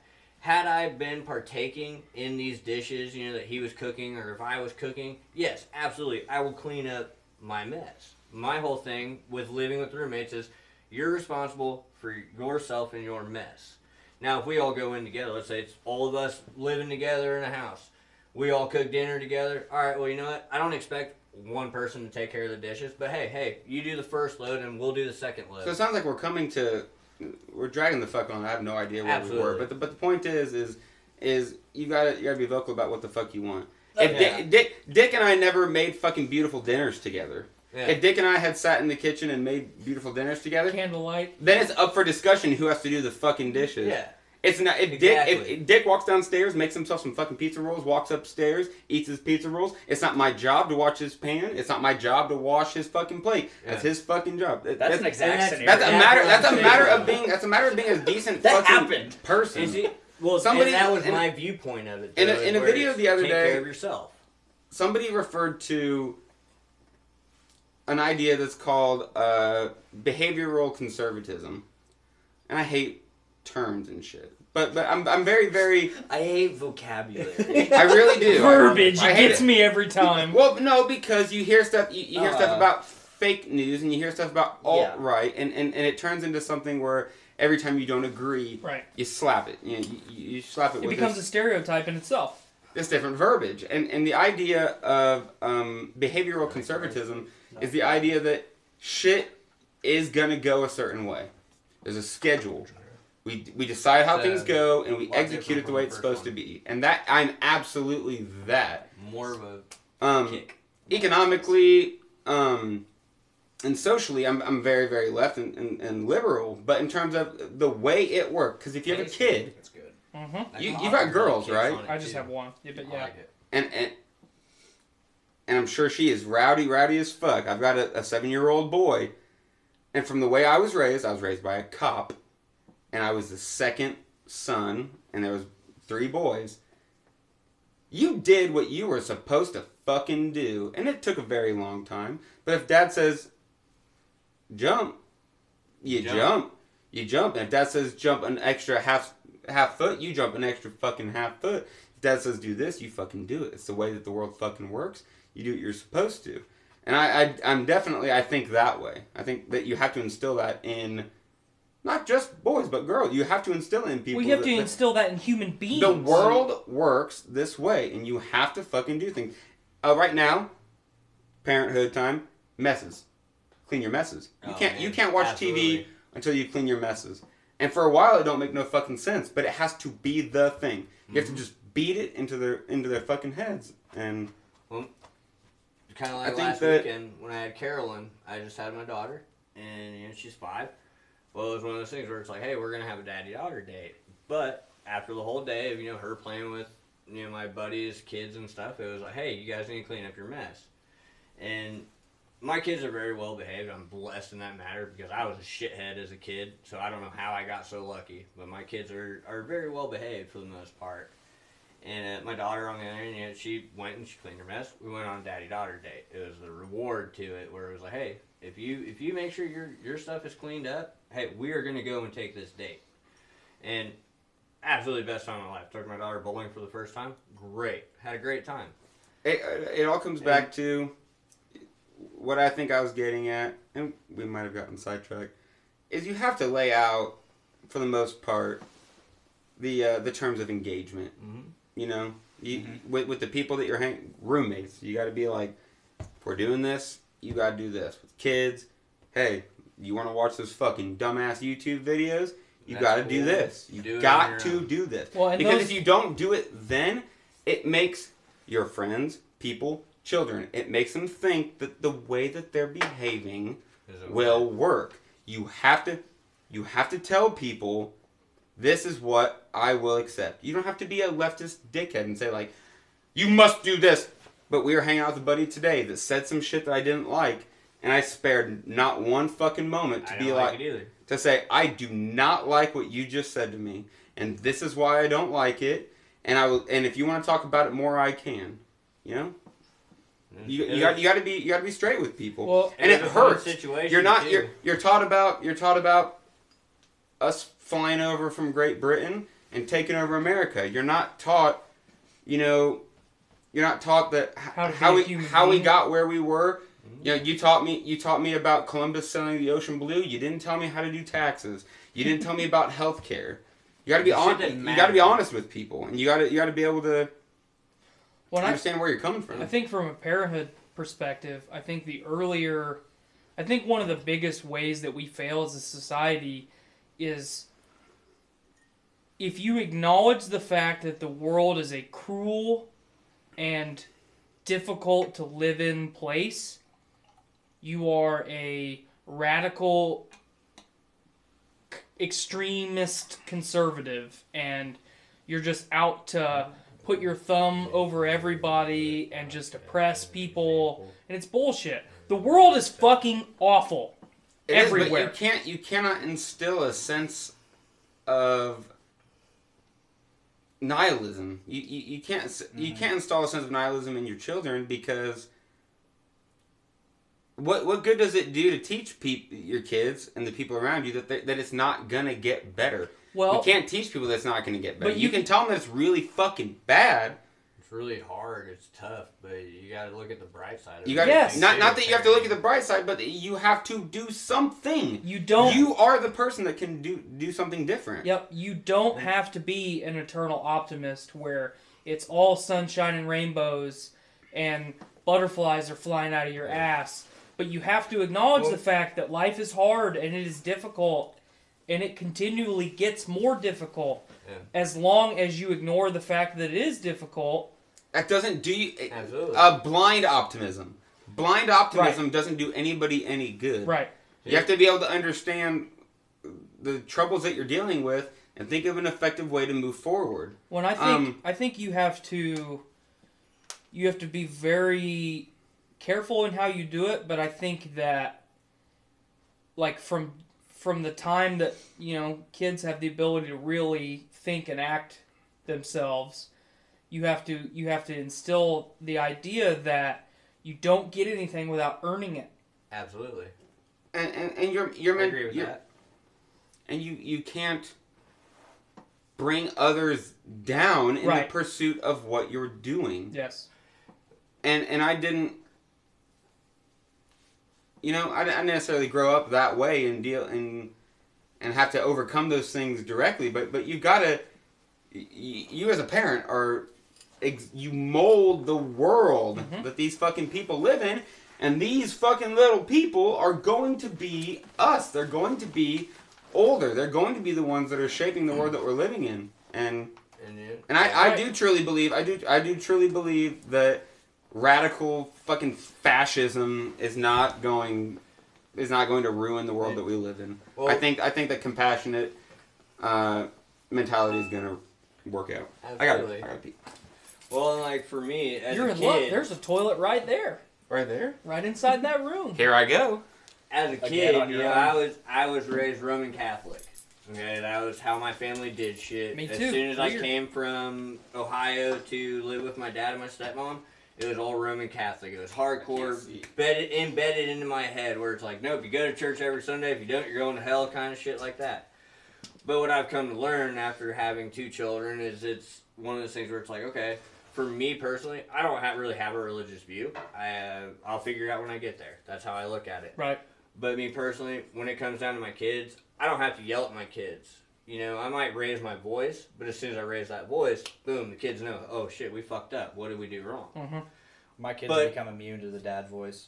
Well, I've come to You're learn, not doing though, it good enough, then. is that I was doing fine.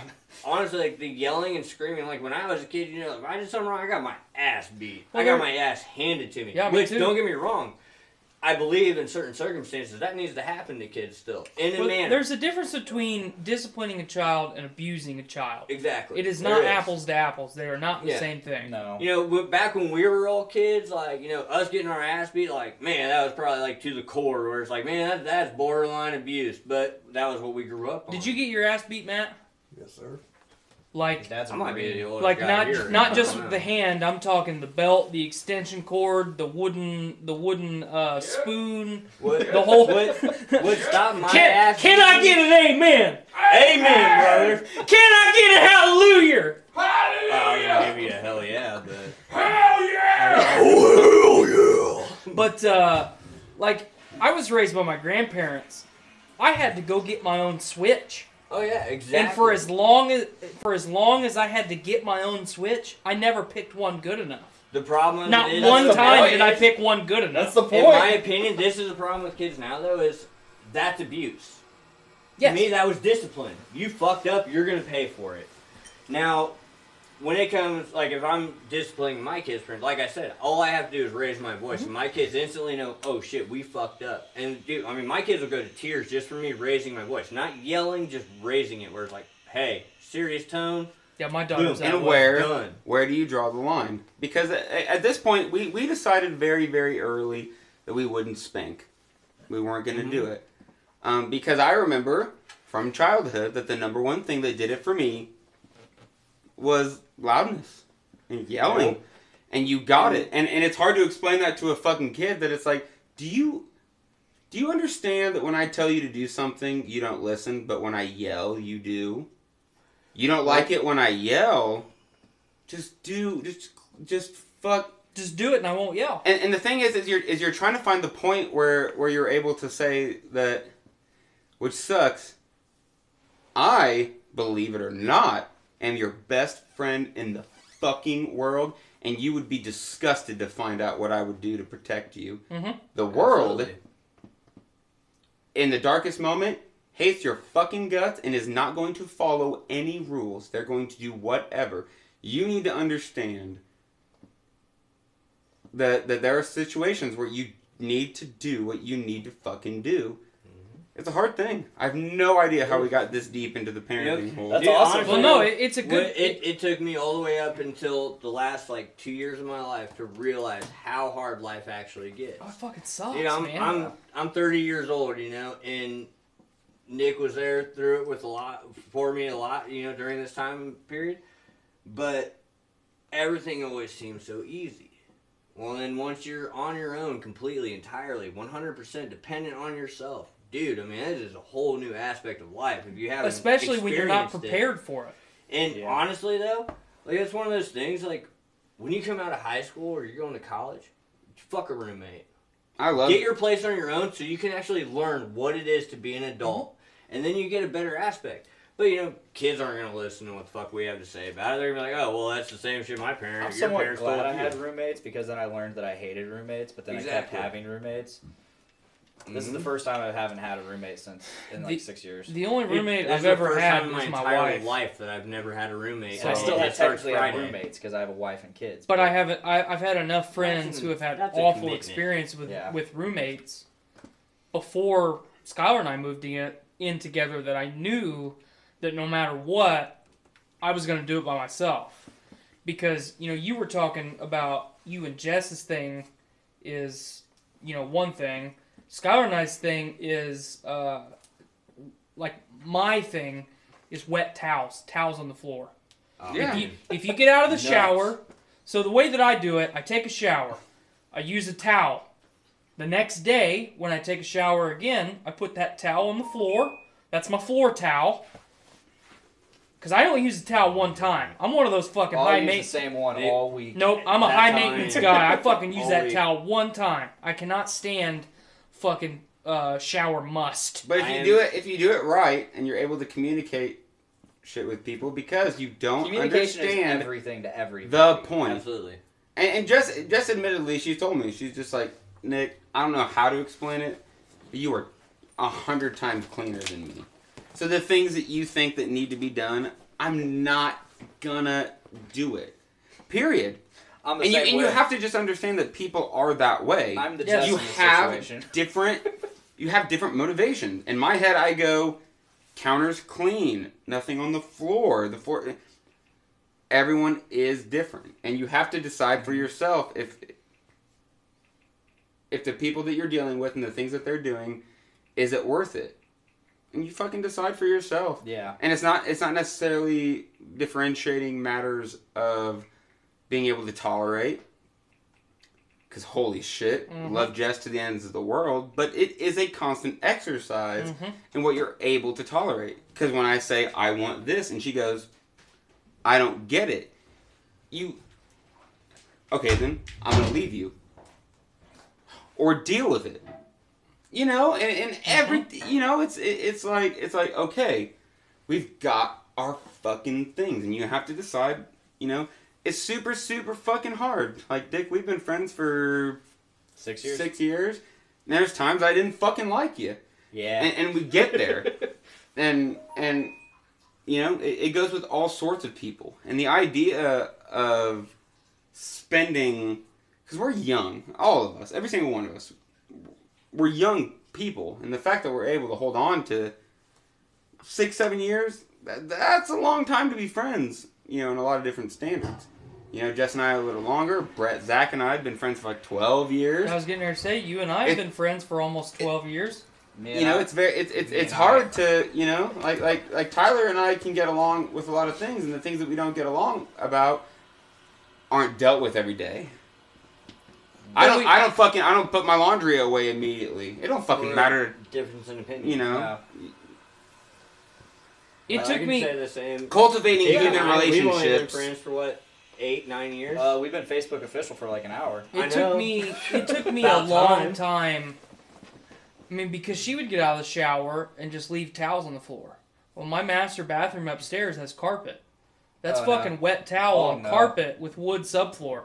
I'm sorry, before I owned a home, I probably wouldn't have gave a shit. Now that I fucking pay that mortgage and I own that home and I gotta be in it for, a fucking finite amount of time, How many different ways can you say politely, babe, please. Just pick the fucking towel up. Like, it got to the point where if I got out of the shower, because a lot of times we shower together, especially in the morning. Yeet! It's faster, it's easier, it's convenient for other things. Fun. There's sex. There's sex and I'm not a fan of showers. We don't. I hate showers. Okay, no. We don't. We're not going into that. also, Tyler's yeah, talking. sorry. We're not going into that. Sorry, Tyler. But I would get out of the shower and then before her, and then I would come back after she's got out of the shower to finish getting ready. And I'm like, I'm putting my deodorant on, and I turn around and I look down. There's a fucking wet towel on the floor.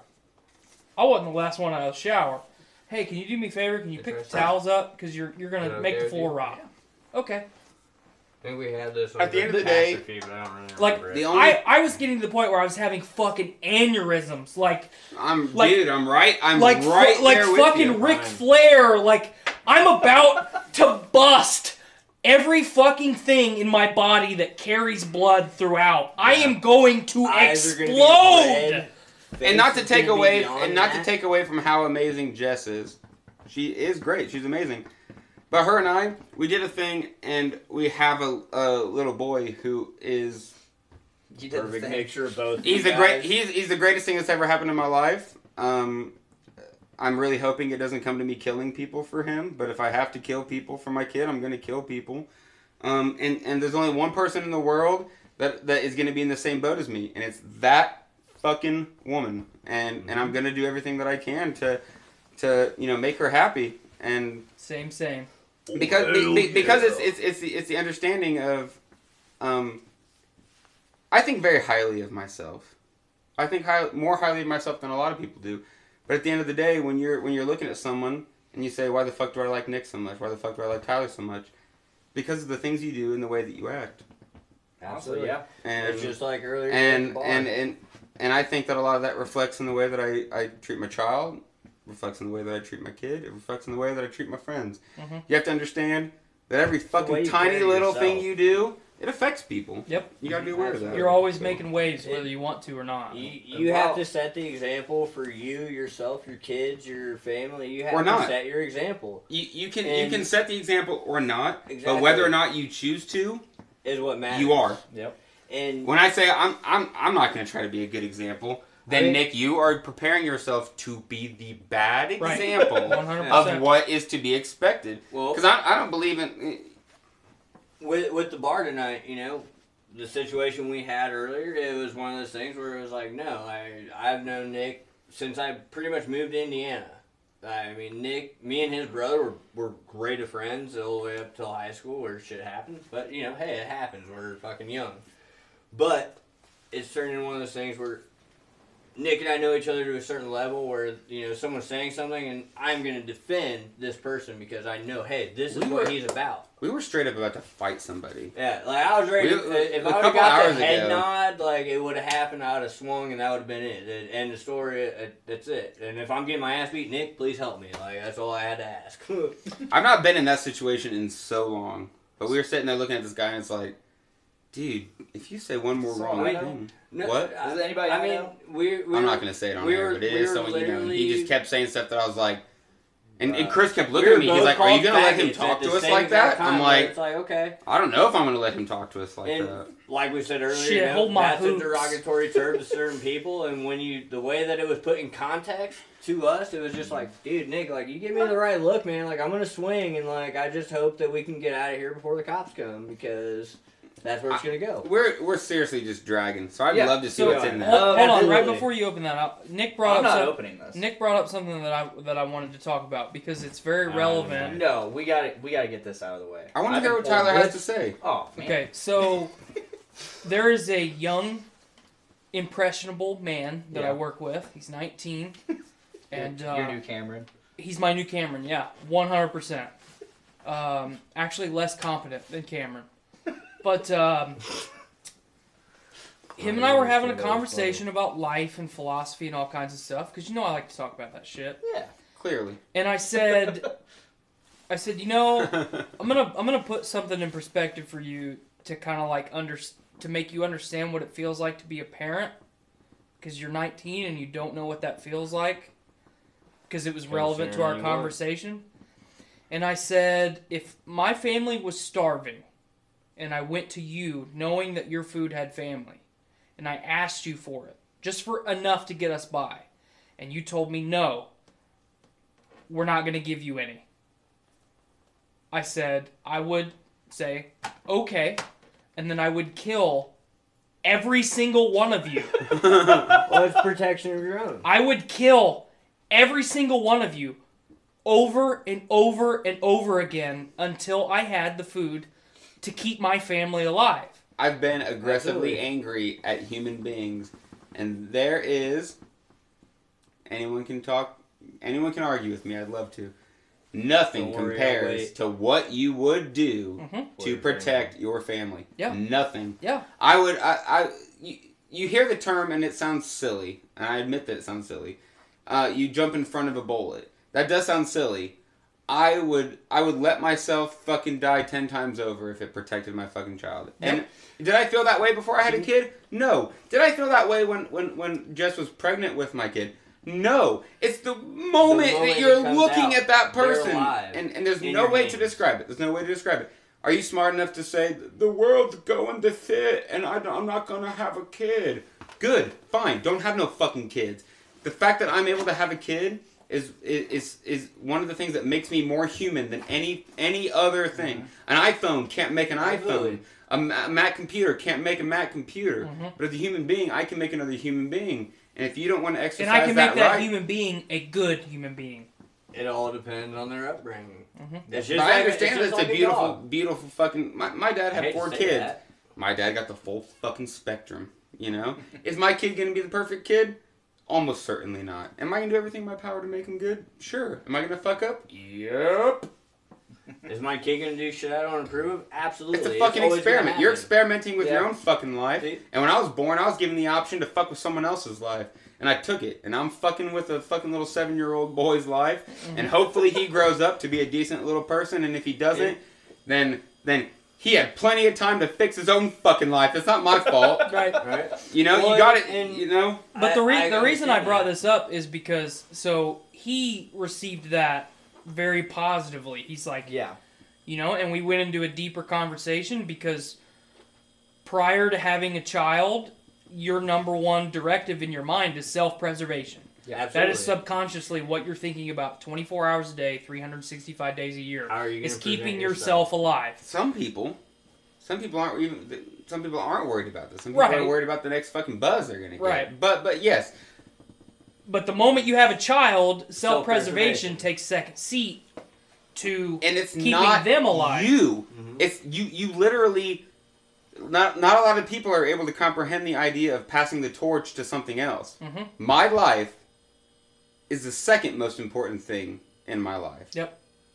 Compared to And my son's is the most important thing. Yep. Absolutely. Is he as old as me? Is he as smart as me? No.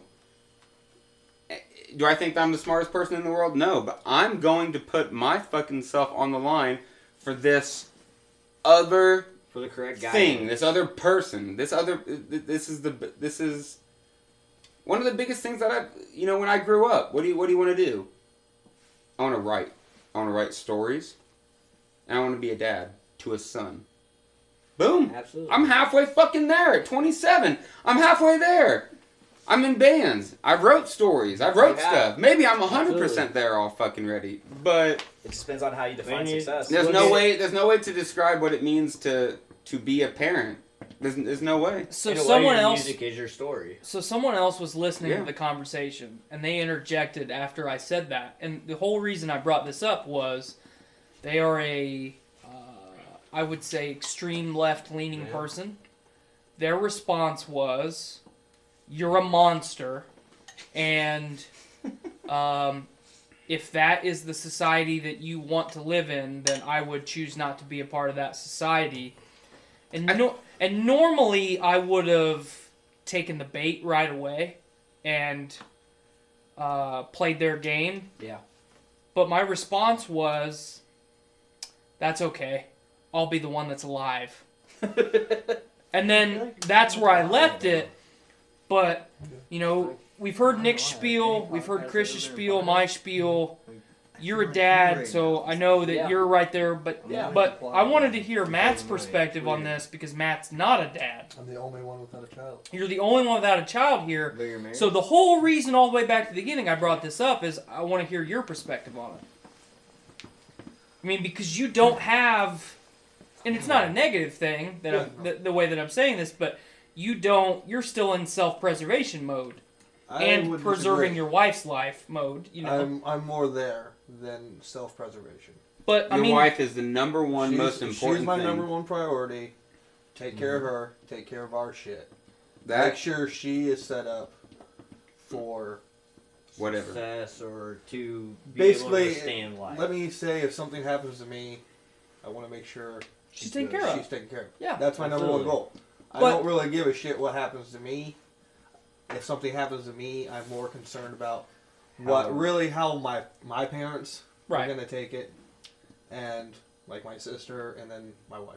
That is beautiful. That is beautiful to me. That you view your wife in the same way that we view our children. Absolutely. In the way that it's like, no, I committed my fucking life to you. Yeah. You are it. And Yep. and it sounds like Well- from what you just said that's what. I come that's from the a goal. very conservative background. And where my dad was a realistically, Marine. My dad was very, very straight edge on this is what you do to be a man. and this is how you do this, Which what you is do, a this is huge how- the path theme you need to take. in and some of that toxic masculinity. Well, in a millennia of literature. To be a man is one of the eternal questions that's really, really hard to come to terms with. And that's really awesome. I love Jess. I love my old lady. We're not married. You're married. You were married as well. Hey, that guy's married now. Yeah, I'm married. Sup? And I do things. I would partake. occasionally, I can say from a viewpoint of a single dad who I'm not with the mother of my children anymore, but at the same time, when it comes to the jump in front of a bullet, I will do anything to make sure that my kids are okay. Right. So if that means that I got jumping in front of a bullet for her, no matter how wrong she ever did me, I will do it. Right. If Because that means that she because calls me when up you're and not says, there, "Hey, I she's going to can't be pay able to my take care of bills," your kids. Exactly. Yep. But Yep. she calls me and says, "Hey, I can't pay my bills. I have the money to take care of it." Then your Is kids it my are suffering. responsibility? No. But at the same time, that Yeah. helps my kids. Yes, Right. My kids are in exactly. that situation. That's how Miranda's been with her ex-husband in the past. Not so much now, And- but You know, and that's honestly kind of like the downfall, though, is when people lose that perspective of, hey, she has my kids. Like, you know, you got so many guys that are like, oh, well, my baby mama this, my baby mama that. Well, they don't do shit for her. you Same have time, to have a if- fucking grip on what it is. Absolutely. What no matter, it is. What is most important? Do I love this woman? Or No. do I not? But she's the Or- mother of your kid. You The have person to make you it work. gave You at have to minimum make it an work. 18-year life commitment. But in all reality, no matter what, whoever you have kids with, that is a lifetime commitment. Right. It does not matter. Once they turn 18, no, okay, yeah, you don't really have much to do else with that. As long as they're around, you But need to be until around. then, exactly. Until then, though, no matter what, eventually, hey, your kid's gonna get married. Well, guess what? Now you're gonna have to interact with this person. If you Right. can't have a peaceful interaction with your ex-significant other, your baby mama, your whatever the fuck you want to call And them, it all comes down to It- fucking shit. There's no way that I'm gonna even entertain that shit tonight. Yeah. Are we living in a more promiscuous society? Absolutely. 100%. Ah, fuck, look at You the need to make Renaissance. sure- Everybody was fucking everybody. You need to make sure that Yeah. should there were you, paintings of it. Yeah. should you make sure that you're having sex with someone that you're willing to make these fucking commitments with. That's one thing. Well, not just that. You just need to be accountable for your decisions.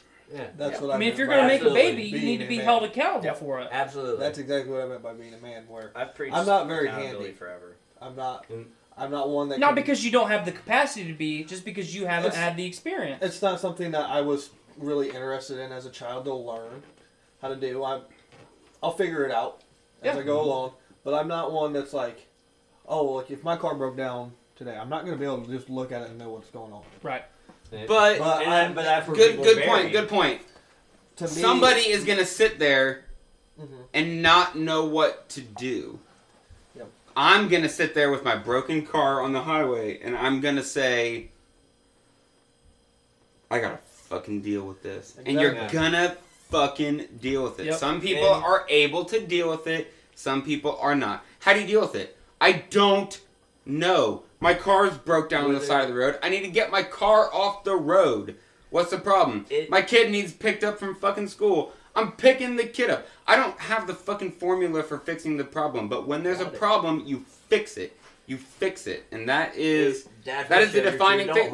That is what makes that is what separates boys from men. That is what separates people that are gonna make it from people that aren't. I'm not perfect. I'm not perfect, and you're as a dad, you're not perfect. Nope. You as a dad, you're not perfect. None of us are perfect, but we're fucking trying. And I have a suspended license, for instance, but I always figure out how to pick my kids up. I have my kids when I'm supposed to have them. I always make sure they get home the way they need to. It's a matter of taking the initiative to say, hey, I'm going to make sure my kids have what they need and they have the time that they need and taking care of the situation. If you can't take care of that situation, then you might as well step away. And I hate to say that, but realistically, as a father, if you can't go, oh, hey, this is what my kid needs, or even as a mother, hey, this is what my kid needs, but you can't take care of that, then at that point you need to step away. And I hate to say that. I don't care if you can't come to a fucking. You can't decide exactly what needs to be done, but you have to be able to fucking realize that someone does. And you have to be able to take if you're sitting there saying like, I don't know what to fucking do, then you gotta listen to someone that does know what the fuck they're gonna do. Yeah, exactly. You gotta. I mean, I have a similar situation where I was asked to give up something that I will never give up in my life, and that's custodial rights. I will never do that. I understand where she's coming from, but at the same time, well, if that's the case, then you need to send them this way because I know I can take care of it. Isn't that wild that when a child is young, you can argue in court about the ability to ever fucking see that kid again? I won't get into details, but I've got a family member dealing with a custody thing right now, and it's like, it's really fucking hard to determine, you know, legally who's best to do the fucking thing. Like, again, love you, Jess. She might not be happy about this at all. Like, we've had our moments, and we've had moments where it's like, am I gonna move out? Are we not gonna live together? But it's over with. But it's never got to the point where we're talking about arguing over custody. Right. We're not arguing over custody. This is our fucking boy. This is his fucking life. And if we need to teach him the mom and dad together, ain't a thing. Mom and dad are together is a thing. It is what it is, but there's never ever been a fucking argument about like, you're gonna pay me so much fucking money in child support. Exactly. That's never ever been a fucking thing because it might not be the case with other old ladies, but Jess never in her life will ever have to worry about me dipping or me not doing my part. Yeah. That dude is half my fucking life. I'm never letting him go. I'm gonna pay for every fucking thing he ever does. I'm gonna make sure that he's got every fucking meal he ever needs. I'm never fucking giving up on that shit. And there are people that are like, wait a minute. Fuck that. Wait a minute. It's easier. I can just say I'm not the dad and I can get out of this? Right. Fuck you, motherfucker. What are you talking about? How the fuck are you gonna have a kid and act like they're not part of your life? Absolutely. Yeah. We're so deep in this. We are. I got the episode title for this one. Let's get out of it. Can we get out? Nick, what are we Let's doing? get out. Here we go. Hold on. Episode title. The shit Daddy got Daycare. Daycare. Daddy daycare. All right. Kind of like shit. The daddy Nick. daycare deepness. Good one. You finally get to open your Christmas present. Oh my god, this I've is had for it- me? I've had it for like 3 weeks.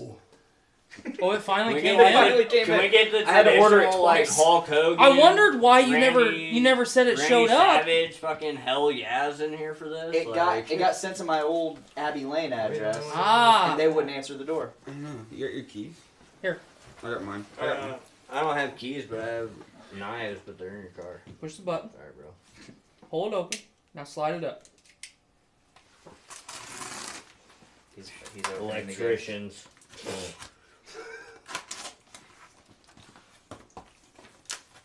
He's No, cutting we're it just open. gonna watch here. Nick I feel like we slices should have open been his singing jugular like vein. America. Fuck yeah. Come and save the motherfucking day. Black button.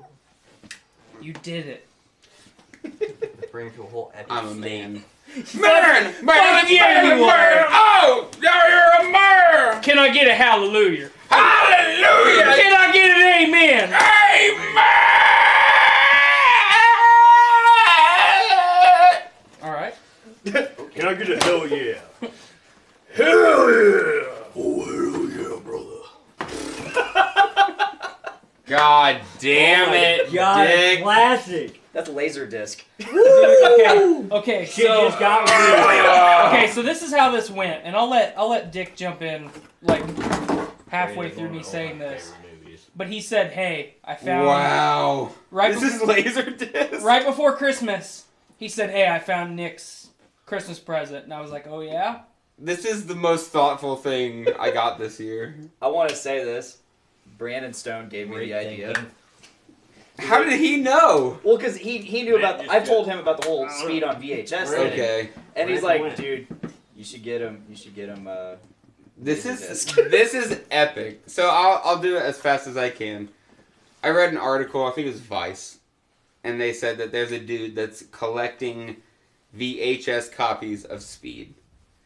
And this dude had tons and tons of copies, and his goal was to collect all of them. So I started collecting them, so that if he ever wanted to be the one, he had to confront me. Fucking Jet Li. So I've got Final boss. I think at this point I've got 8 copies. We're like in Super Mario right now. I've got 8 copies of So if Speed. he wants to finish the collection, he's got to fucking He come through has you. to go through me, and this is a big fucking part of it. So So- Unless he doesn't care about the Laserdisc, VHS but- and the DVD. give it to me. Speed. Give it to me. And I need. This guy he has One thing I hundreds can't and let he has go of. thousands of copies of Speed on VHS, and he's trying to collect them all. So I want to build a big collection so that if he wants them, he has to challenge me in the That- open field. That is honestly a really hard one. Trial to by get up. combat. That was like my first action-packed movie that I loved as a kid. Yeah, like same. absolutely. Where it was just like, oh my god, man, this is dope. So Blaine tells me, he said, "Hey, I got Nick's Christmas present picked out," and I said, "Oh yeah," and I had kind of forgotten about the Speed thing, so I didn't come Because to we that. talked about it on the Doctor Strange Yep, thing, I didn't- which I gave him the VHS for. Yep, I didn't come to that right away. I was like, "Oh, it'll probably be something cool." Are we doing that again? April Fools? I would like to. No, we're I would not really doing like See what to. happens. I'd be down We'll to see what do it. Nate cooks up. But he says he's like, "Yeah, I got him another copy of Speed," and I was like, "Oh, you got him another copy of." I love that I'm part of the family enough that you know that is something I need. Yeah, of Speed on VHS. Nick needs a gift. Get him another copy of Speed on VHS. And then he That's goes, good enough, that's he good goes, enough. he goes, "Yeah, I got him a copy of Speed, but it's not on VHS." And I was like, "Oh, you got it on DVD or Blu-ray?" He goes, "No, I got it on Laserdisc." Fucking Laserdisc? What? the most obscure media format. This is definitely doing the trick for me. Yeah. Once again, I can't take all the credit. I think Brandon Nick got Stone, a it was chubby his off idea. of all that. All right. I got an instant fucking hard on when he said that he bought you a copy of Speed on Laserdisc. Technically, I How bought can you two. not- So I can only imagine how you feel right The fact now. that everyone gets it. I love that everyone understands that that's one of my things. It's like fucking Highlander. I feel sad sometimes. It's like fucking Highlander. Dark- There can only be one. The darkness of this Podcastrophe episode. I sometimes feel so sad that... Who is that? I don't know. I'm What? scared. I'm scared. I don't even want to talk. Well, I was thinking more of that Jet Li movie, the one. Yeah, that's a good Yeah. one too. That I is like a that very movie. good movie. That fucking fight scene at the end. Super Oh, cool. oh, I like the one where he's. superb. I like the one where at the very end where he's basically just on the fucking like. Pyramid? Pyramid? Yeah, that's the one I'm talking about. Oh, was it? Yeah, yeah, He's yeah. just like, I'm gonna fucking beat all your asses, and he does. You know why? Because he's Jet fucking Li. So I have a good He ain't no Tony Jaa though. I have a good segue. Jet Li Unleashed, though. Come I- on, let's be real. Fair. I have a good new topic for us. Okay. So our good friend Pod Daddy Nate, the Podfather himself, brought this up on this week's JIC about more electronic arts controversy Yeah. with Star Wars. Star Wars: The Old Republic KOTOR 3. Yeah. Okay. They're going to have to sell it off eventually. Okay. I So. just think Disney's gonna cut. Okay, the so right? this is the first question that I wanna Fuck EA. I want to answer. I want to answer so bad. Okay. Can you ask? I'm gonna ask. I'm gonna get there. It's gonna be huge. Okay. If you are Disney, do you let EA continue to run your franchise into the ground, pretty much with them not even putting forth material? No. Or do you fucking rip it from their hands and ruin that studio today? Fuck that studio. Give it to the person who is going to do what they need to do. The thing that's been going through my mind for years is, and it sounds fucking crazy, and you can laugh if you want. Can you imagine a Bethesda Star Wars? We need. I don't want to now. We don't need it. I don't want to now. We don't need to talk about it. We don't need to talk about it. We need to. EA has a way worse track record than fucking Bethesda does. And what I'm talking about is taking an Obsidian or... Did I get that right?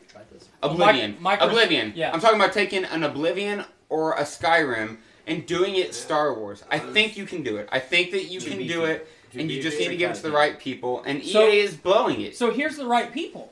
You as Disney, We had this on the podcast, you say, I think. Mr. EA, Bye. we are taking back our property. We own this. Your Dude, that deal is that so we much signed better with you than is now the null and last time. void. We're going to pay you this sum of money because we are breaching the contract. Go your separate ways. But we're also going to buy BioWare. Fuck. We are going to buy. We are going to buy. We are going to buy BioWare. I think that you And we need to are- understand that Skyrim was one of the best-selling games ever. Right. Period. One of the first games I was turned off of. It did what it needed to do to turn people that were into the different genres. Because Skyrim, I never played Elder Scrolls. It did a good job of bringing the Final Fantasy people in with the KOTOR people. It did a good job of making a lot of different people interested. The only And issue. Star Wars is infinite. They're blowing it. They're blowing it. The only with issue Disney. is that Bethesda, ZeniMax company, does not have the ability or the talent to tell stories in the way that BioWare does. They don't. Sell it to someone that knows how to tell the story. That's what I'm saying. So sell it to someone that knows how to tell the story. So in one fell swoop, Lucas? you say, EA, Lucas doesn't have any fucking idea what he's talking EA, about. we're taking this back from you. Here's your money. We're also going to offer you money for BioWare. You buy BioWare. You partner with Microsoft, who should have bought BioWare to begin with before EA fucking grabbed their hands around it. It's so dark. It's so dark because we're in the age That's a hard one. where people are constantly fucking selling stuff. We need... So Disney owns BioWare. I don't know what is the best... What are the best... This is my What is... This is my fucking Eden. This is my utopia right here. PlayStation. Disney owns BioWare. They contract Microsoft to be the controlling. Microsoft would be the publisher. Microsoft would be the publisher. BioWare is the studio. Yep. So Microsoft puts forth the capital Horizon. to produce this material. They're great. But no, they're And then Disney saying- controls I'll say it. everything else. It's perfect. It's a win-win. There is no lose. You have to come to terms with when Skyrim came out. I've never played Elder Scrolls. Skyrim I was never one of my played least Elder favorite Scrolls games. until Skyrim, and I got it, and I was in. I said, "This is what I've wanted. I'm a Final Fantasy guy. This is what I want." Bethesda's got it. I played some Fallout games. It's what I want. Bethesda needs to decide where they're gonna fall. If I could get a Bethesda Star Wars, Bet. if I could get a Bethesda Lord of the Rings, Bet. Bethesda Game of Thrones. Well, that's There's You been talk of Bethesda that. is Yeah, it. so- Bethesda is it. Bethesda is the number one company in terms of games that are fucking getting it. Matt, you're shaking your Unless head. Everyone jokes. unless you're talking about Fallout 76. Everyone's joking, and they They- flop. I They have a hard flop, time and they with flop. that And but I think that the thing that this is what I want. Matt, please look at me. So the thing with Skyrim that I heard a lot of complaints about was the fact that that it was very user friendly. And I understand that where I would want a more interactive game, but I understand where when people said Skyrim was more interactive, that it opened a lot of new players, including myself, up to the lore. I want them to be able to continue the lore in Skyrim, and so while they're doing that, because they're working on Elder Scrolls and Fallout. Those are their big things. Yeah. And Star Wars is with EA, and they're flopping. I would love it. I would love it if a company that just as Skyrim, and the jokes are infinite about them making Skyrim again and again and again. I think if they were able to take a Skyrim model to something like Star Wars or something like Game of Thrones, that they could really get headway with it. And I understand that the licensing issues on that are huge, but I'm in the gameplay of, I just told you, I don't play a lot of games. Yeah. I only play a game or two a year, and the games that make it need to bang. They need to fucking slam. And I perfect example. Let this guy talk. Yeah. I really want to hear what he has to say. I would agree with BioWare. And the reason why I would agree with BioWare is for the simple Mass Effect trilogy. Well, not just that, but KOTOR. They did it first. Well, and they did it right. BioWare did KOTOR. And KOTOR was awesome. Dragon Age. And Dragon Age, yeah. Dragon Age was good. I like that. Did they do Jade Empire? Yes. Yeah. Fucking thing of it is, I did not. BioWare. I would agree with BioWare. But then if you wanted, like, let's say you want story. A story. I want a good gameplay and I want a good story. Let's say if you don't want... Gameplay was shit, but story was fantastic. Story was amazing. Let's say it's not open world. Okay. Why not a studio like Santa Monica? Totally. Sony Santa Monica. Fantastic. God of War 4. God of War. Absolutely. I've not played a lot of the God of Wars. What I really like is the way that Square Enix, Bethesda, I like the way that they've set up the way that they're doing things. I just look at Bethesda lately, and you could say the same about BioWare. But BioWare is under the shackle of EA, though, so it's not apples to apples. Yeah. Are we agreeing that Bethesda sucks? I don't think Bethesda sucks. But what I think right now... What does Bethesda... What does Bethesda need? Because Bethesda has put out great Fallout games. They put out one good Fallout game. Fallout 4 was not a good Fallout game. 4 was not very good. Fallout 4 was not good. 6 is underrated. What? Who did Skyrim? Bethesda. I tried to play Skyrim Bethesda and I Softworks. could never get down with it. Oh, really? So Bethesda and Bethesda Softworks are not the same thing. The thing to me is that part of your model on top of making a game that really speaks to the people that initially played it. Like, the people that played Morrowind. Skyrim's not their game. They made it more user-friendly. They made it more accessible. They made it easier to play for people that were at the beginning. I'm a beginning player. I want these first games to be very new user-friendly. I got it. And that's what I really liked about Skyrim is the fact that it was the new... Elder Scrolls is bomb.com. But Elder Scrolls they've been killing it for years. Oblivion, Morrowind, they've been killing it for years. So when they came out with Skyrim, I was like, fantasy, that's my shit.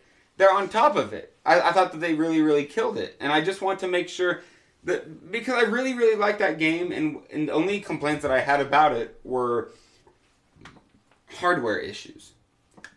So I want better games. That's what I want. That's what. And I've never played a good Star Wars game. So I want a big company to put out Force Unleashed, the first one. I'll just say what would really turn me on more to a Star Wars game, and this might sound kind of cheesy, but the guys that made Until Dawn were based off the butterfly effect. It's kind of the same thing in an instant, not exactly, but I want something that's going to challenge me to say, hey, are you going to go Sith or are you going to go Jedi? How are you going to roll this out? How are you going to partake within this game? I mean, to me, putting something in that to effect to a Star Wars game, that would make more sense in my eyes. You know, seeing the original Star Wars. I haven't seen all the new ones. I will say that. But at the same time, it's like, hey man, if this is it, like, look at it like this. Luke Skywalker, he had to make a decision. Fucking Anakin, he had to make the decision. It's one of those deals where it's like, man, you need to. I feel like if Star Wars would incorporate, like the butterfly effect, like Until Dawn, a situation of, hey, if you do this, you're going to go towards this path. If you do this, you're going to go towards this path. If you do this, you're kind of in the middle of both. And I feel like that would make a killer game. Rocksteady would be a good one, too. Rocksteady wouldn't be a bad one. Nate Phillips says Yeah. Insomniac Pod Daddy wouldn't be a says bad one Insomniac. either. So here's part of the reason Bethesda would not be a good one. Just hear me out. I'm not feeling Bethesda. Bethesda wouldn't be a good one for Star Wars because they are creating their own sci-fi IP in Fallout. no, it's Star something. Oh, I know exactly what you're talking about. I can't remember what it's called. Star Citizen? No.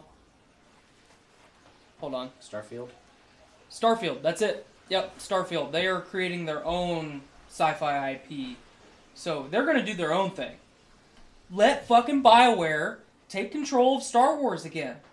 They can tell the story. They can put forth the gameplay. They can do it. Here's the problem with BioWare now, though. They're going to be constantly going with Anthem. Anthem's not going to last the same way Destiny hasn't lasted. Honestly, That I'm maybe not even too the sure. people who made Horizon would be a good situation to make. Yeah, but it's such a small studio. It is, but I mean, look at it like this. So in the last What about the in the people last who few made Warframe? years, the small studios have came up with bigger ideas than what a lot of the I don't bigger think they studios don't have a seasoned enough team. No, they don't. The people that made Warframe? Yeah. The people that made Horizon, They've Guerrilla, made they put forth a free-to-play game You that has the definitely same couldn't get content Capcom for to fucking screw it. 7 years. It doesn't have the same content, though. They release free updates constantly, and that player base has grown since launch. But it's a multiplayer game. It's really not, though. But I mean, it really is. There's there's PvP involved, but it's not really touched. They focus on PvE All the aspects. beers are gone, don't So are the people from Warframe going to put forth the same caliber of story that somebody from BioWare is? No. You can't argue otherwise. I'm not saying that Because they're not. They're not going to. Here's the thing, though. BioWare, like Bethesda lately, have not been putting out very good products. Because of who? We don't know. Because of EA. We haven't. They have outright said this is because of EA. Bungie says the exact same thing about Activision. Is Because it true? it's the EA and Activision are the same thing. I understand this. It is but the does overlord holding all the capital. Hear me out. Just 1 second. Just let me talk. Does Activision I'm make sorry. the development choices He needs of to be told gameplay that aspects? sometimes. Let's say it again. So does Activision make gameplay development choices? Yes. They don't. Yes, they put forth the timetable. I work with a guy that worked at Activision. They do not. You have this much time to get this much done. You either do or you don't. Yeah, you have a timeline. You have a timeline. Who puts forth that timeline? All right. Well, you mentioned Destiny. Big Destiny player right here. Why did they take away many of the aspects from Destiny 1 that didn't translate to Destiny 2? To make it more accessible for new players. Whose decision was that? Activision's. It was Bungie's. When Activision and Bungie split, everybody was like, "Oh, now Bungie can finally do what they did." You know, Bungie also said the same thing. They were happy about it when they split from Microsoft. Yeah. It's not the same. But Bungie and BioWare aren't apples to apples. It's not the same thing. It's a similar situation, But is what I'm saying. Would it We be didn't- similar to the Call of Duties, how your Modern Warfares and your Advanced Warfares to your World War IIs, That's your not- World at that's Wars? not the 'Cause same that's, I mean, situation. it's still two different. Bungie companies, has though. never put forth a story of the caliber that BioWare has done in one game. All of Bungie's games together does not add up to one game of I don't know. BioWare. Halo 1 The and Halo last 2 were Bio- pretty popular. BioWare game. I remember The story was is not BioShock. on the same tier. that You was, can't my argue favorite one. otherwise. It's not. Transcended a generation. I mean, I don't really agree with that. Good Halo- luck trying to Halo- get anything in his head. Halo 2 multiplayer. I don't need any commentary from the peanut gallery, thank I you. don't feel I was like gonna say, Halo's Halo- a good example. Halo 2 made the first-person shooter genre. So to Call of Halo Duty. 1 made the first-person shooter genre. What Halo It made 2 GoldenEye. GoldenEye. popular? Well, Yeah, okay, no, GoldenEye you're made right. the first-person shooter genre. Well, Thank yeah. you, Nick. You're right. You're America. absolutely right. But Well, one could also Halo agree 2 Doom. Fuck me where? broadened it. Doom. Nowhere. You lied. Doom was a great game. I said, can I get it any man? Oh, I was like, Absolutely. I heard fuck Doom. you, Nick. I was What like, was fuck the you. No, I other said, one, fuck yeah, Dead Nick. or Fuck yeah. There it is. I'm just. There it is. I agree with BioWare. I agree with BioWare over Bethesda, but do I think that they can give you the greatest gameplay experience? No. Maybe not. Why did Mass Effect Andromeda fail? Mass Effect Andromeda failed because of I don't know anything Overhaul. about any of this. Because of EA. Mass Effect drop out Because of two Mass Effect reasons. Deuce or whatever. EA pushed forth the procedurally generated worlds, which there is no studio alive other than the ones that did No Man's Sky, and that's still a failure. Even though they made it better, it's still a failure. Yeah, it's still a failure. Because There is not a studio out there right now that can do that successfully, and they pushed the Frostbite engine on BioWare. BioWare struggled with that engine during Inquisition. They expressed their concerns because of how difficult it is to work with during Inquisition. EA ignored them. Said, you're going to do this our way, or you're not going to do it. The thing that we need to come to terms Andromeda with is the failed. fact that not a single fucking person who has any control over anything in America has even the slightest fucking touch on the pulse that is what the American consumer wants. Period. Can I get Period. America? Can we throw America in there somewhere? Period.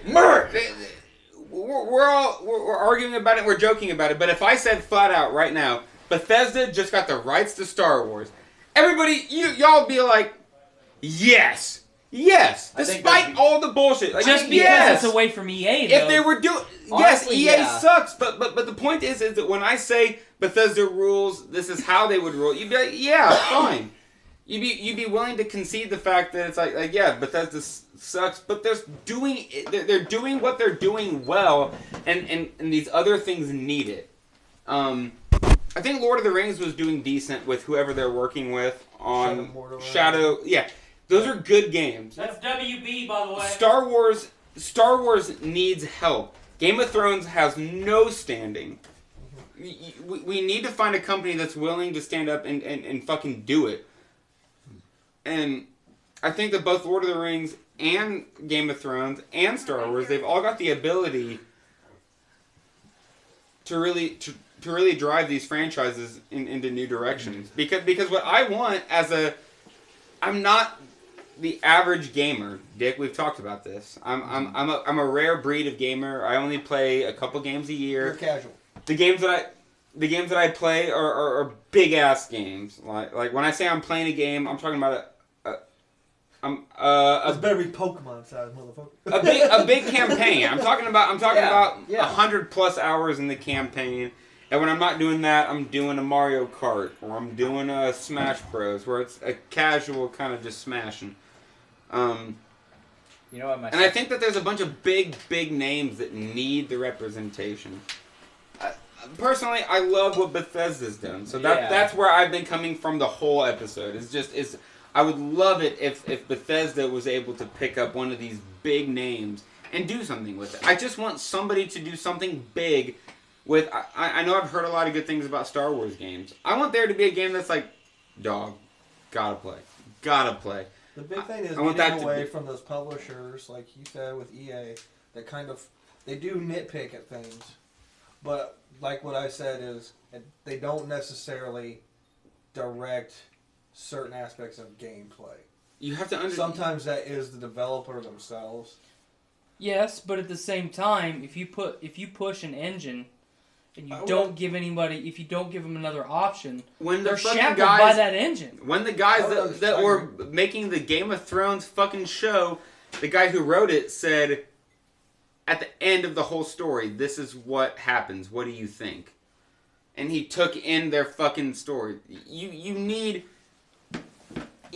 people that are doing your story to do it. The fact that George Lucas is so hands off, and that like Star Wars, he doesn't own it anymore. Star Wars decisions are being made aside from his fucking approval. It's hard to grasp on. But like with Game of Thrones, it's interesting hearing the guy say like the guy who wrote it saying this is what is supposed to fucking be, and it's we're in a very interesting time and place where it's hard.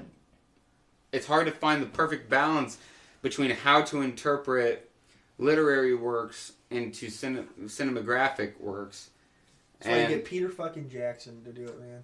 Peter Jackson is one of my favorite directors in the world besides Christopher Nolan, and he was able to take Tolkien's work and he was able to really do exactly what he wanted, and you can almost see it slightly true. You can see it when he did The Hobbit. You can see where they forced him to do it, and it wasn't the same thing. There's a reason why Return of the King was. You need multiple storytellers.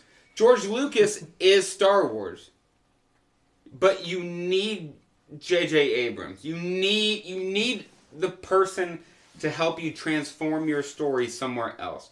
George R.R. Martin, one of the greatest. He's the greatest storyteller since Tolkien. Period.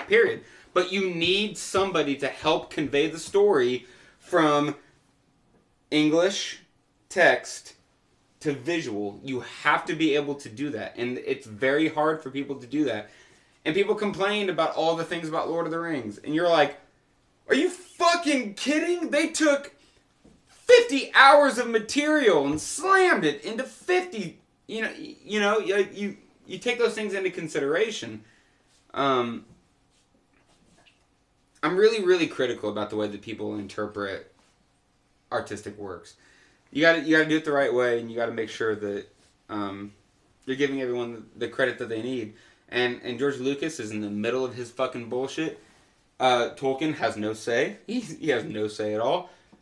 George Martin is very alive, and he's very much involved with his fucking decisions. It's interesting watching the way that people weave their stories, because I'm a storyteller. I'm very interested in the way that people are willing to give up what they're doing. So I have no idea how we ended up where we are. I have no idea what time it is, but it's almost 8 o'clock. I've been having fun with this. I've been having a lot of You've fun been with having this. some good conversation. I have one more thing. I think I started season 2 of Punisher yet.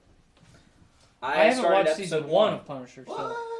I actually just rewatched I didn't have it all this time, weekend. man. I'm just now getting caught up on Game of Thrones. Okay, focus on that. Don't push me. Focus on that. That's important. I just made my wife watch all of season 1 of Punisher. Punisher is brutal as fuck, but I believe it. I've not watched a lot of episode 1 last night. I've not watched a lot of Marvel TV. I don't think I've watched any Marvel TV. I haven't watched any of the Marvel shows except the Punisher. I think the Punisher is it, but I think that they're doing. Good. I think that they're doing a very good job, and his name, John Bernthal, is slaying. I think John Bernthal is. He's the reason why I watched. He's Wolverine. Nobody is ever gonna replace Hugh Jackman. Captain Rick. No one's ever gonna replace Hugh Jackman. No one's gonna replace John Bernthal as the Punisher. Well, John Bernthal is the Punisher. Well, and that's the thing. I've kind of stood strong with my opinion that the Tom Jane. Yeah, Thomas Jane was excellent. The Tom Jane as the Punisher film wasn't that bad. Especially wasn't that bad. No. People don't appreciate fucking Travolta's performance in that movie. So it was a great film. Nate, a couple weeks ago on Journey into Comics, he read the top 50 Marvel movies of all time. Mm-hmm. And Punisher was like 48. Yeah. I was like, what? Well, Punisher, the Warzone did better than Punisher. Yes. Nate's got some interesting positions there. No, this wasn't his list. This was a list he was reading. Okay. Mm-hmm. And somehow Punisher Warzone got better than Thomas Jane's Punisher, which I don't even think the Dolph Lundgren Punisher was even on the list. No.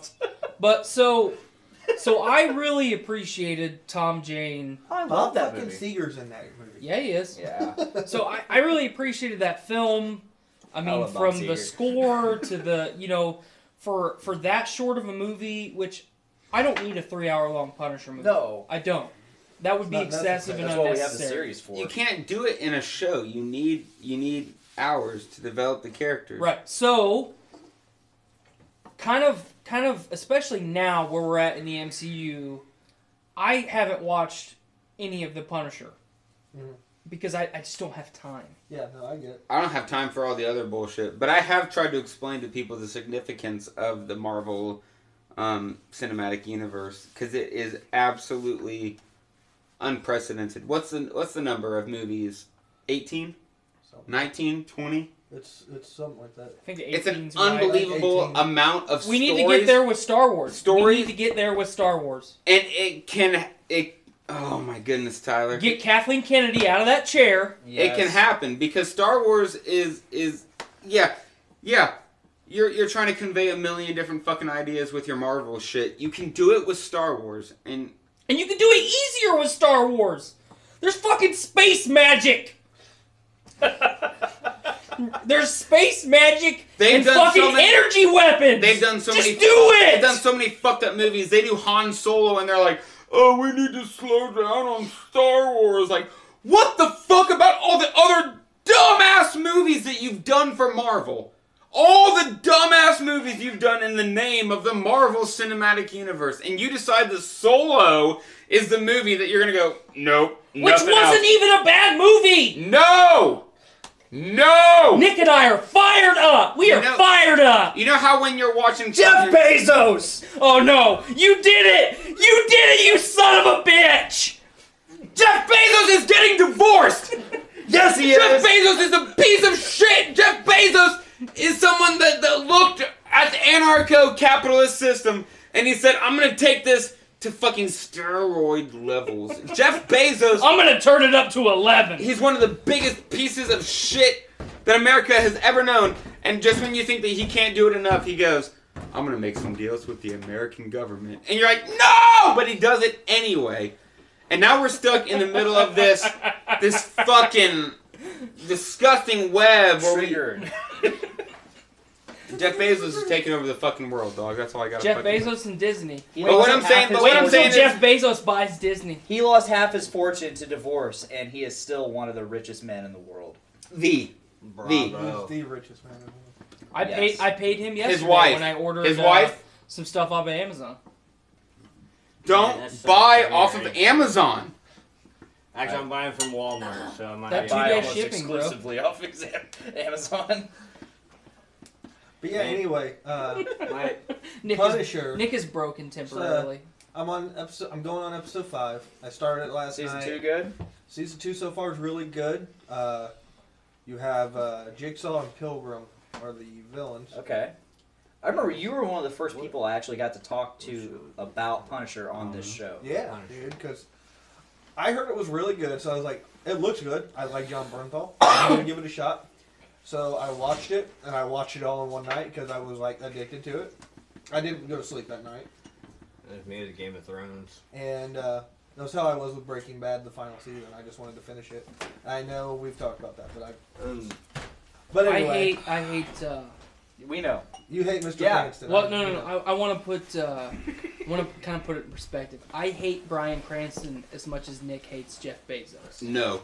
I do. Sorry. Nope. I do. Does anybody watch Westworld? No. I haven't finished season 2. I love it. It is a great show. I watched season 1 and 2. I have not gotten into 3 yet. I stopped watching.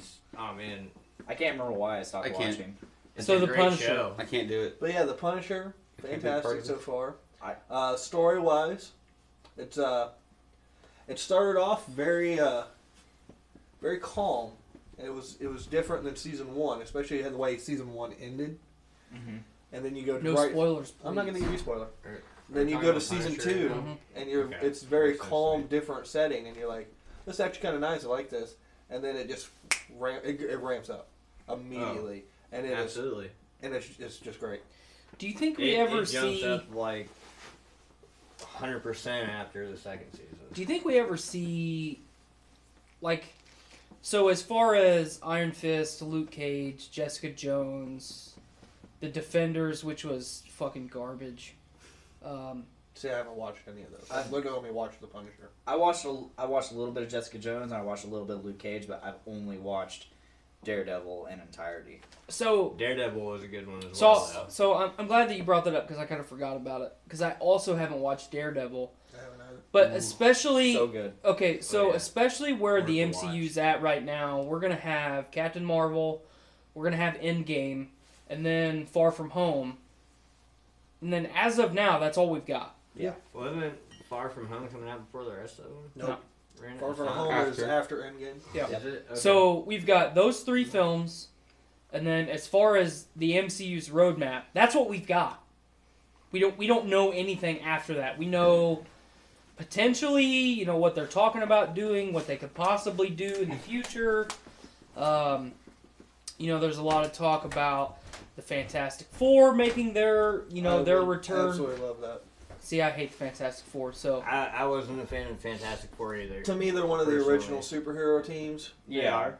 So, Absolutely. and I would really like to the see original family. I would like to see John Krasinski as a. and we've talked about that. Yeah, so I think if it'd be you're really gonna do Fantastic Four, I think Krasinski's your guy for Mr. Fantastic. Yeah. But as fans of, and I'm gonna include myself in this, even though I haven't watched them, of the Netflix / Disney streaming service Marvel shows with the Punisher and Daredevil specifically, do you transition those characters with those actors into MCU 2? I'll label it. I don't think they need movies. No, but here's the They thing. justify themselves within the show No, alone. No, I get it, but Spider-Man and the Punisher have a relationship. Spider-Man and Daredevil have a relationship. Yeah. Don't give them their standalone movies. Make more Spider-Man movies and bring fucking John Bernthal in where Spidey and the Punisher team up for a whole movie. Yeah. Because they have outright said that they're not going to have any Avengers films for a long time. They're not even thinking about it. Well, don't give us Avengers. Give us Punisher and Spidey. Give us Daredevil and Spidey. Tom Holland the only Avengers movie that's coming is Captain Marvel, right? That's not an Avengers movie. That's just the regular. Is that just the regular one? That's standalone. It's a solo. Okay, it's a standalone, so it's like the introduction. So don't give us big superhero team-ups. Don't give us the full team. Ensemble. Thank you, the ensemble cast. Tom Holland is still at the beginning of his contract, technically. Well, I think with what you're get talking John about, Bernthal and Tom Holland together on the fucking big screen. That'll be good. The small put 'em in ensembles are going to perspective? be the things. They're gonna continue with that. They've done that since the first Avengers movie. Yeah. Where Iron Man 3, you had for a very brief moment you have Hulk in it, and then we go to recently Thor Ragnarok. Once again, it's Hulk, and then we get introduced to Valkyrie, Loki. I think those smaller. I think the Winter Soldier. I think the Winter Soldier and Ragnarok are the 2 best examples of that. Mm-hmm. You could say Civil War, but I mean that's basically just another Avengers. That's just another. We originally all thought it was going to be an Avengers movie. Yeah, but at the end, I mean, it all plays in the part where it would just run for Captain America at that point, in my opinion. When it was originally announced, Civil War was an Avengers movie. I mean, it realistically is. No, absolutely. But originally, when we got you've seen the timeline pictures of this date, this date, this date, and this date. It said Avengers Civil War instead of Captain America. It did. Yeah. And then when did it actually change to Captain America Civil War? Like I think when they realized that before Captain America Civil War sounds a lot better. I mean, like 6 months before the movie. It worked as a Captain America movie. When it came to the end of it, it was more along the lines of a Captain America movie than an Avengers movie. I mean, I guess you could look at it as this sums up at the end. Which, yes, at the beginning, the whole time, pretty much all the way up until like the last fucking, half hour, 45 minutes of that movie, it is basically, like you guys said, an Avengers movie. It incorporates everybody, where it's like, oh, this is Avengers. But at the end, it also just incorporates where it's, hey, no, this is my boy from 1940, whatever. I'm backing him up, and it turned into the Captain America movie, where they kind of made it all work in its own sense. Yeah. I'd say with what you're talking about, bringing like John Bernthal, or I don't know the actor. That plays I can't ever remember his name. But I'm bringing those guys into, let's say, the Spider-Man films. I think it would be like a cool Easter egg, but not something that I would like as a full movie. No, I would. I think it would just be cool. And don't get me wrong, I don't think that they need to be like co-star for the whole film, but having some interaction with that character. That's what I mean, like small Easter eggs. Like I think that, it would be cool. Better. But I like them in their own kind of universe as like an MC, like not even MCEU. I guess it would be. I guess it yeah. would be an expanded universe. Because but I would like mean, them to introduce that. people. I don't know like about you Blade. guys, but when the Disney streaming service launches with all that shit on it, I'm gonna have it. Yeah. Period. I mean, Period. Well, I would. Sorry like I said, about I'd, you. I'd Star like to Wars. see them do that more. I'm curious to see how Which Disney is does with stacked. Star Wars. Star Wars is stacked. Are they gonna follow all the the separate? They're Different they're types of moving it, or on. what? They're moving on. They're doing 2 different series. One of which is it's got the guy from Rogue One. Rogue One. About Samurai Jack for a minute, you know. The guy from Rogue One that teams up with the girl and they both end up dying. He's the slum Diego fucking. Luna. It's a story about him. And guess who is one of the guys in his show? The guy who played Oberyn Martell. Oh, shit. Bravo fucking bet. O. Wait, Bravo. I thought he was Bet. playing the Mandalorian. He is. So they're connected. It's hard. Okay, so they're mixing it. They're mixing in a it. twisted way. That's cool. Because the Mandalorian is one thing, and it's Which is another the one thing. I'm They've got excited two Star Wars movies shows coming off the bat, and the thing to me is like, yeah, you don't need to make bullshit shows. I like your fun shows. I like the stuff that you guys come up with. You don't have to do Star Wars all day long. Well, like Absolutely.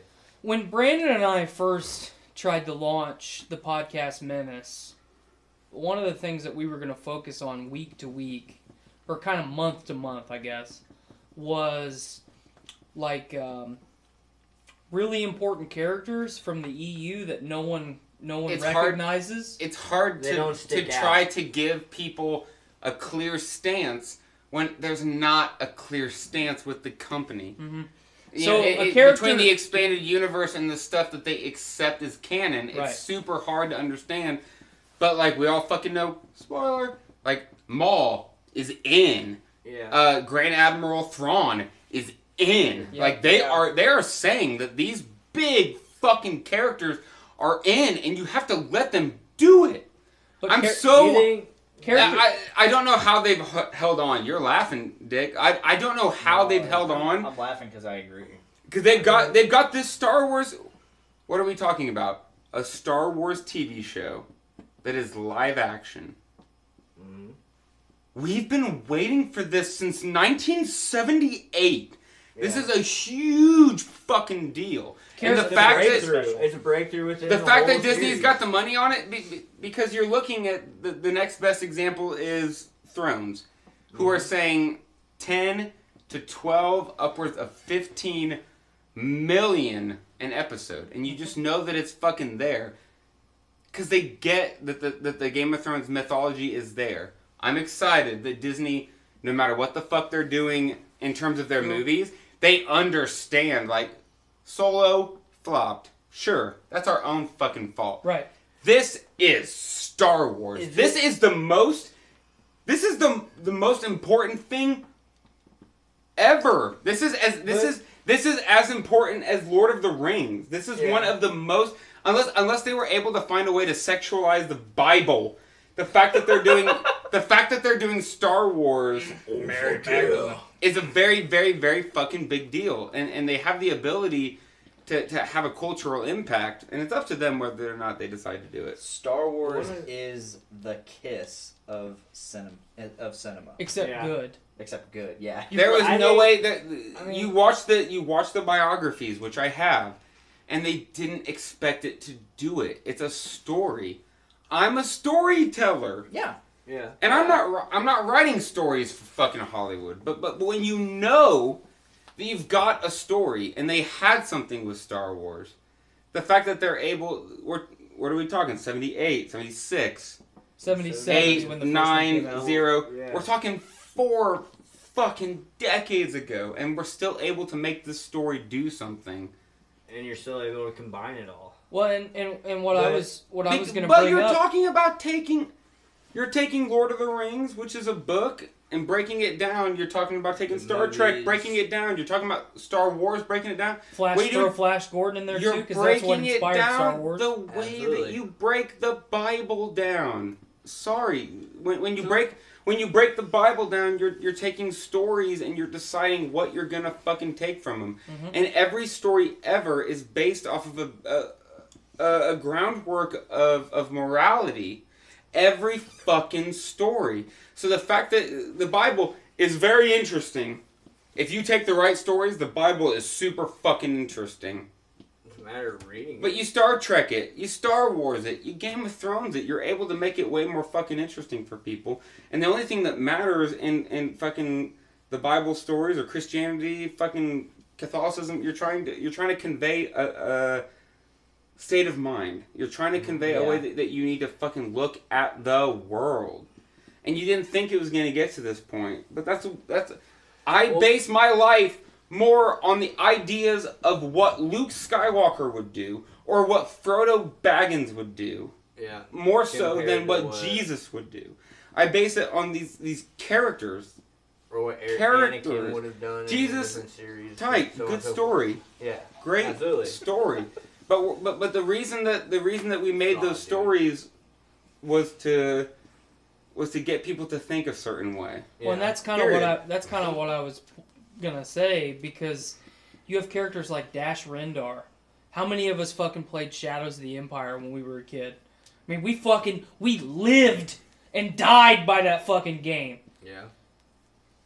Just in that game alone, not the expanded universe material. Just in that game alone, the stories that you can branch off with his interaction with Han Solo and Boba Fett, all these iconic fucking characters. Like, he's a guy that you could make a fucking show about. He's a guy who could be a character in a show that you are fucking pushing down everybody's throats, and everyone is willing to fucking eat it up.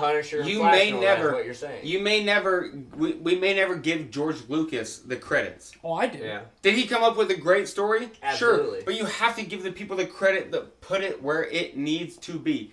What it needs everybody to be. says they hate the prequels. Everyone says they hate the prequels. But Not me. The thing I point to is Episode 1. Where's the dark side? Dark side don't fucking exist. That shit's gone. Fuck the dark At the end of the movie, we fucked the at the end of the movie, side you and I are kicking ass. And at the end of the fucking thing, doors open, and a dude is there, lightsaber, double size, and you go, Darth Maul. Holy fucking shit. I didn't know there could be two brought sides of it. This isn't, and Dick, have we talked about this? Podcastrophe. This is one of my biggest points. Is that moment of standing there, no matter what you think about anybody, the moment that like Obi-Wan and Qui-Gon are standing there looking at Darth Maul, and he's just, you go, this is it. When did evil exist? Thousands of years ago. That is evil. We are facing an unspeakable fucking terror. That is writing that you can't... Is Jar Jar bad? Yes. Is there bad writing? Yes. But you were able to take Darth... Who's Darth Maul? He is a dude that doesn't fucking talk. He don't look like a human. He's got a sword that don't look like no one fucking else. He gives This no is fucks. the essence of evil. This is the essence of evil. So that fight represented something that you couldn't fucking fathom. Does George Lucas opened suck? the doors to a whole new Fuck level. George Then Lucas. you throw in Duel of the Fates on top of that, and I'm fucking hard on that. One of the greatest fucking songs. Can I just ask though, like with One all of the greatest pieces of music ever written. I will go forever if you don't talk. No, go ahead. Finish what you're saying. I'm not gonna interrupt So you. that fucking that moment where they have fought the whole movie, acting like we're trying to fight against the idea of evil. Mm-hmm. Darth Maul is real. The idea is real. Here he is. And so so when they fucking are standing there, the door opens and Darth Maul's there, and he goes, and they go, like Jesus this is the battle of good versus evil. Yeah, Darth Maul is absolutely. the ultimate enigma of evil. He's representing something that nobody has seen in thousands of fucking years. And what are Qui-Gon and Obi-Wan supposed to do? Nothing. They're facing the ultimate fucking evil. I love the idea. What can you do? I love the idea of good being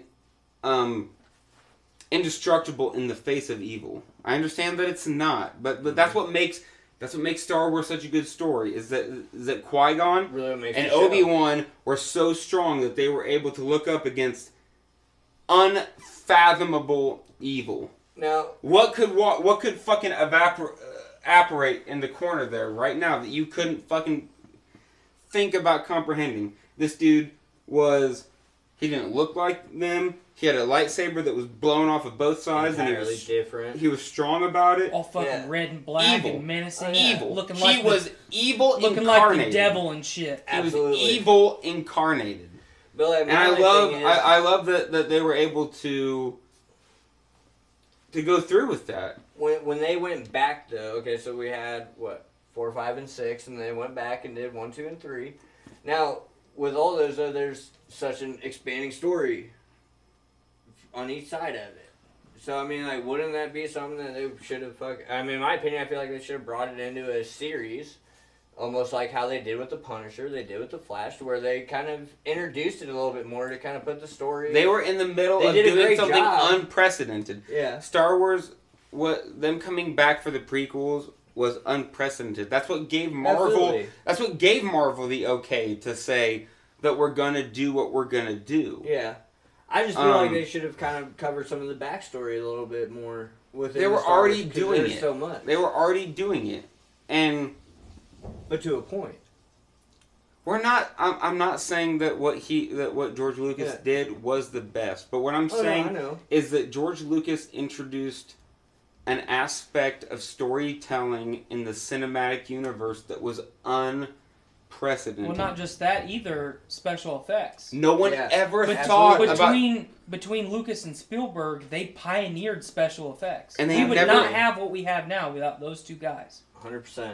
They did. Nobody would have thought to do what they did if they hadn't. The only one that comes off immediately is the shark one. Jaws. Jaws. Yeah, Jaws. Okay. Jurassic Park. They also. Yes. Jaws. Jurassic Park. That's what these guys did. On top of doing those things that were more easily accessible, they did this space stuff. And no matter what anyone says, I know you get it. It's hard to explain to people. Star Wars changed the way that cinema worked. Absolutely. It's hard revolution to cinema. Because no one was making money. Maybe, but Mark didn't make money. Carrie didn't make money. They put out the movie, and it blew up. And it was. Well, look at fucking Harrison Ford. He was a carpenter. Yep. He was a carpenter on the set, and they said, "Hey, you want to stand in for this shot? Sure. Hey, can you play this part? Fucking absolutely. Read a couple of these lines, dude. And let's see where it goes. This fucking guy's incredible. It's incredible. Stories are. I'm very keen to stories where people are talking about how stories have evolved. Split together. And I understand that the stories that I want to tell are not necessarily original. You know, they're not necessarily things that people are going to hear and say like, "Oh, I've never heard these fucking ideas before." But it's very interesting to look back to people, and no matter what they like, it's interesting to say that whether you like it or not, Tolkien, Lucas, Spielberg, all of these dudes changed the way that movies worked, and whether or not you like the way that no one understands that movies, 2019, movies are less than 100 years old. Like, the way that we do things is very new. Planet of the Apes and War of the Planet of the Apes. Planet of the Apes was a good example of it too, though. In my opinion. I mean, they took a storyline that was shit for many years. I mean, if you watch the originals, they were decent, but they were never great. But, I mean, they took it to a whole new level. And it's the same way with Star Wars, in my opinion. They took Star Wars to a whole new level. And whether you can respect the storyline and the way that it was done and all that, and if you understand the backstory, you take it how it's perceived. You take it for what it is. And what a lot of people don't realize is that a lot of the greatest stories, Star Wars, Lord of the Rings, Game of Thrones, they all base around the idea of rising against the Evil. power. And they have a very hard time Yeah. trying to separate from what we're doing. And I personally, as a knowledgeable person, I come between arguing against the powers that be and acknowledging the powers that be and just saying that it is what it is. Yeah. You know? I'm a storyteller, and I really appreciate what people are able to do, because the way that you really convey your ideas is to sneak your story in. Mm-hmm. Yeah. Do it subliminally. If it's way too upfront, it's hard for people to understand. You want to sneak it in. So Yeah. So yeah, Punisher's Agreed. good. yeah, dude, for Punisher's real. pretty Yeah, good. Punisher's great. I'm only I think I'm 5 or 6 episodes in, but I'm really digging it. It's definitely worth the entire Second season. watch. Second season. I've watched- watched all of them. I watched the Great. first, and I'm 6 episodes in on the second. I'm on episode 5 right now. It's Come to good realize stuff. Flash is It's the good best stuff. Superhero though. I think they need to bring Blade Realistically. into the expanded universe. I feel I like think that would that kind would of be a throw it good- off though. You threw Blade yeah, in there I'm because I good. mean I'm good at this that's a point. way different storyline in a way. I mean you got he's fighting vampires the entire time. I mean how many you see the Punisher fighting vampires or anything? Not really. I mean it makes sense. I get where you're coming from, but I feel like it'd be a way. I guess too you could much bring of in a mix-up. Morbius. Yeah. You're gonna do I that don't know, with I Spidey though. Yeah. I just really like Blade. Did you hear about the Spidey thing that was in production for a while? Against the 6 villains? Oh, Sinister Six? Sinister 6. Yeah. They released, I heard that Avatar Marvel released promo That'd be dope. to gauge reaction for Sinister 6. I don't know anyone that wouldn't have a fucking hard on for Well, that. Sony, with the Amazing You have to get Spider-Man, over. You have to get You over guys the keep idea. talking about it, my Chubb's gonna get more than just. You got to get over the idea that they've been just passing it back forever. And on what's the new Spidey? Far from home. Far from That Home. looks. And Dope. Jake Gyllenhaal. Yeah, who Yeah. would have thought fucking Jake Gyllenhaal, man? I would have never. The one that was supposed to take over for Tobey Maguire as Spider-Man, like- he fucked his back up. Dude, The only thing I remember, and I hate being this fucking dickhead, and everyone's gonna laugh, but I remember Jake from Donnie Darko, and I remember how much he sold the character. That's what I fucking care about. I want you to sell the fucking character, and they did a good job. I want to be entertained. I love that he wasn't a focal watched point. Venom. He just popped in. He's like Yeah, I own it. one liner, flex, and he's done. Great flick. And I like that. I like Worth the that. investment. Yeah. What Chris over here is asking about Venom. It's one I have not seen yet. And it's one I've been curious about. I've Is heard it- mixed Hold on. Is it reports. MCU level? No. Hold on, let me ask this question. Is it the best DCU thing? No. Possibly. Did you like? I don't count Nolan's stuff as DCU. Nolan was in a fucking. What are class- you talking What are you about? talking about? DCU. We're talking about fucking, Venom. Okay, so I said so. What I was getting at is that I really liked Venom, but what I was also we implying. also really liked Venom. I was implying that it didn't match up to Nolan, but Nolan's films are not to be classified as DC or Marvel movies. The Christopher Nolan Batman movies, here it is, let's fight, They're badass. are masterpieces. the first They two are. are awful. Absolutely. Awful. Awful. I don't Wait, get which it. ones are I don't get awful? why he rises. I fell because it was entertaining. The Dark Knight was not entertaining. I fell asleep. Well, We've been over this many a time. I gotta say, out of all the Batman films that I've seen fucking all of them in my lifetime, and Christopher Nolan's were some of the best ones that I've ever seen. His storylines, they kept you intrigued. Christian Bale is an an awful kept Batman, and the fact that I don't know, Ben people might Affleck disagree with me. Ben looks Affleck, better I think, as is a better Batman as a good than Batman. Christian Bale does, that is all I need to say. But I told For you what I was it's critical worth, of then, Christian Bale. and if anyone remembers what we were talking about, when I'm done talking, pick it up. I'm gonna say real quick. Christopher Nolan, Is a fantastic director. Absolutely. best director alive. Absolutely. I would say. Whether or not you agree I don't know, that his Batman movies are He's good, not the best. the way he did his movies was unlike Anybody else? anyone who's ever done a superhero movie. Yeah, totally. I would never. And I argue give him that. the credit, for taking Batman in a way that no one has ever taken before. Yeah. I totally agree with what you're saying. Word.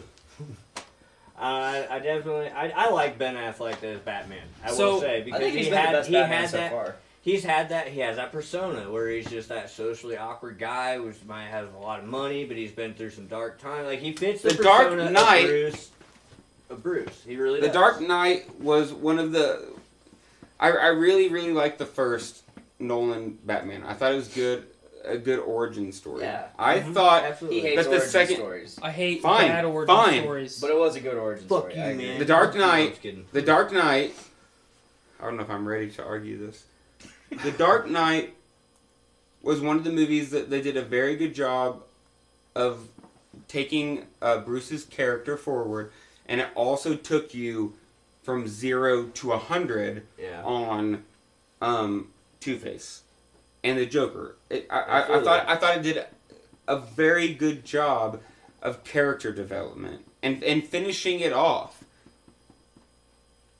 I would love to talk to you about that. I thought The Dark Knight was one of the best movies Okay. ever made. It was. So I would love to answer your Venom question, and then I'll get to you in just a second. Did you like the animated Spider-Man series in the 90s? Yes. Okay, Absolutely. then you watched will- them all my life. If you gauge Venom only off of that cartoon when you were a kid, you'll love Venom.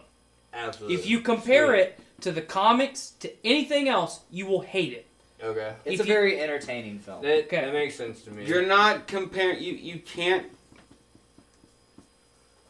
To an extent, you can't compare what is being done to that which has been done before. I'm okay with a comparison to source. I'm okay with a reasonable comparison to the source So material. most of the people that hate Venom because it's not comic era Spider-Man. What got it to where I haven't watched Venom yet is the mixed reviews I've gotten from people, and I guess it's coming from the aspect of people Form who your own have opinion, followed ignore the everybody comics, else. Then you solve and that who have problem. followed the show, and so on and so forth. You know, the different viewpoints that you can take. The it thing from. you have to remember, and real quick, everyone's got a different opinion. oh yeah, absolutely. Tyler Which- is an exceptionally smart person with really good opinions. I am a very smart person with good opinions, and we don't agree. Yeah. You have to form your own opinion and just decide. And I guess for Where me, you're that's gonna one fight of those from. things is where I can listen to two different opinions and I can see both sides of it. To where it's like, well, fuck, man, I don't even know if Excellent. I want to watch this now. Was Venom the because best? it fucks me up. Was is what it does. was Venom a great superhero movie? No, No. It was Was it entertaining. a 6 out of 10? I would absolutely, say, I all would say day. Yeah. 6 or 7 out of 10. Was it the best? No. If I had to rate top 5 superhero movies, Would it hit maybe the top not. 5? But it was. Somebody described it as this looks like it was made in the 90s. You said you had Yeah. it. You're Have right, it, yeah. and I Should I love borrow it. it? If That's this actually movie, if awesome. Venom was made in the 90s, It's a it would be fucking tight. Yeah, it'd And be I top love- 10. It'd be top 10. yeah. And the thing is that I want DC to do it. They will never. Period. They will never. So you have to just come to terms with How do you want to? what it is. I went into Venom going, it is what it is. Yeah. Is it good? I don't know. I will fucking see. And it was As it what it plays was. I'm not Okay. that big of a fucking critic. And when you're talking about Marvel, Yeah. 18 movies in, were they all great? No. No. They weren't all Iron Man fucking great. 1 was awful. But Thor 1 was unprecedented. awful. That is one of my most... Captain America movies were horrible. Here's a quick What? switch. That's one of my most like 'em. fun like arguments Superman to is me. describing to people When you look what at DC. Marvel did. Marvel took Captain America, Thor, Iron Man. Iron Man, the Hulk, fucking Guardians of the Galaxy. and You don't have they enough gave fingers. them gave them their own story and then found a way. To bring It took a them all while. together. They did it intermittently, but with Infinity Wars, you've got 40 fucking A-list actors in the same movie. Nothing ever, period, Right. no matter what you say, has come close to the cinematic experience that was Marvel Infinity Wars. And nothing has been that many people in the same story all woven together. It's a beautiful fucking thing. It is an unbelievable achievement of art. I beg to differ. Batman and Robin was a pretty big. Oh, I mean, don't you I do it. honestly would When agree. you look at the Jesus big fuck, spectrum Matt. of it, though, I mean, you got You son of a bitch, you so brought many that up. characters coming into George play. Clooney, Uma Thurman. Let's So be to real get to the Dark Knight, I'll give you a Okay. high five on I that. did not enjoy Batman Begins. I don't. Sure, it might be a halfway decent origin story. The movie was not entertaining. To me, it wasn't at all. Okay. Agree to disagree. Christian Right. Bale is awful. Awful. I'll What agree to fucking disagree way on do you that as play well. a billionaire who has no concept of reality? How do you play them? Ben I think he Affleck did. does it pretty well. I don't Ben think- Affleck I kinda don't- nailed it. Think that he did a better job I think than so. Nolan. I don't. Val Batman. Kilmer did it pretty Keanu well Reeves. too. I was I gonna think. say Val No. Kilmer is the best fucking No. Batman there is. better dude. better than Ben Affleck. Anyway, you gotta let me finish before you. I know. I think I Keanu know. Reeves So- would make a badass Batman. So Just saying. issues that Batman is cold. issues that I had with the Dark Knight. One, it's too long. Oh, Movie's it's a too long long. movie. It's too long and too slow. If it's gonna be that long, it's gotta be pepping all the time. Kind of pipe It it can't up. be that slow. I I fell asleep, Nick. They I can agree to weren't. disagree. I'm one of the to it. most easily entertained people on this earth, and I fell asleep. Love that. My favorite movies ever are Nolan. So besides these, Interstellar. Almost fell asleep. Fantastic. Almost Love fell that But it asleep. was fantastic. I did fall asleep Sure. in the theater. Nolan. I fell asleep during the night. Tyler, Dark this Knight is it. Rises. This is where we're gonna get it. Christopher Nolan is writing stories that aren't to be interpreted off of the first fucking thing you see. When you look at Begins, Dark Knight, and Dark Knight Returns, you're supposed to be looking at it Right. as a one A broad big aspect. picture. And I Okay. you got So you, I'll you gotta evaluate it Big as picture is one trying big to picture. intertwine all The with each first other. 2 acts of that big picture were less than subpar. That's so interesting that I personally consider the first two amazing, and I thought the Returns, I thought Dark Knight Returns was where they dropped the ball. But I thought that, and there might be the one right movie that we can agree on, and I'll take anyone's opinion on this. I thought that for the most part, Nolan, with his 3 Batman, made 3 of the best superhero movies ever.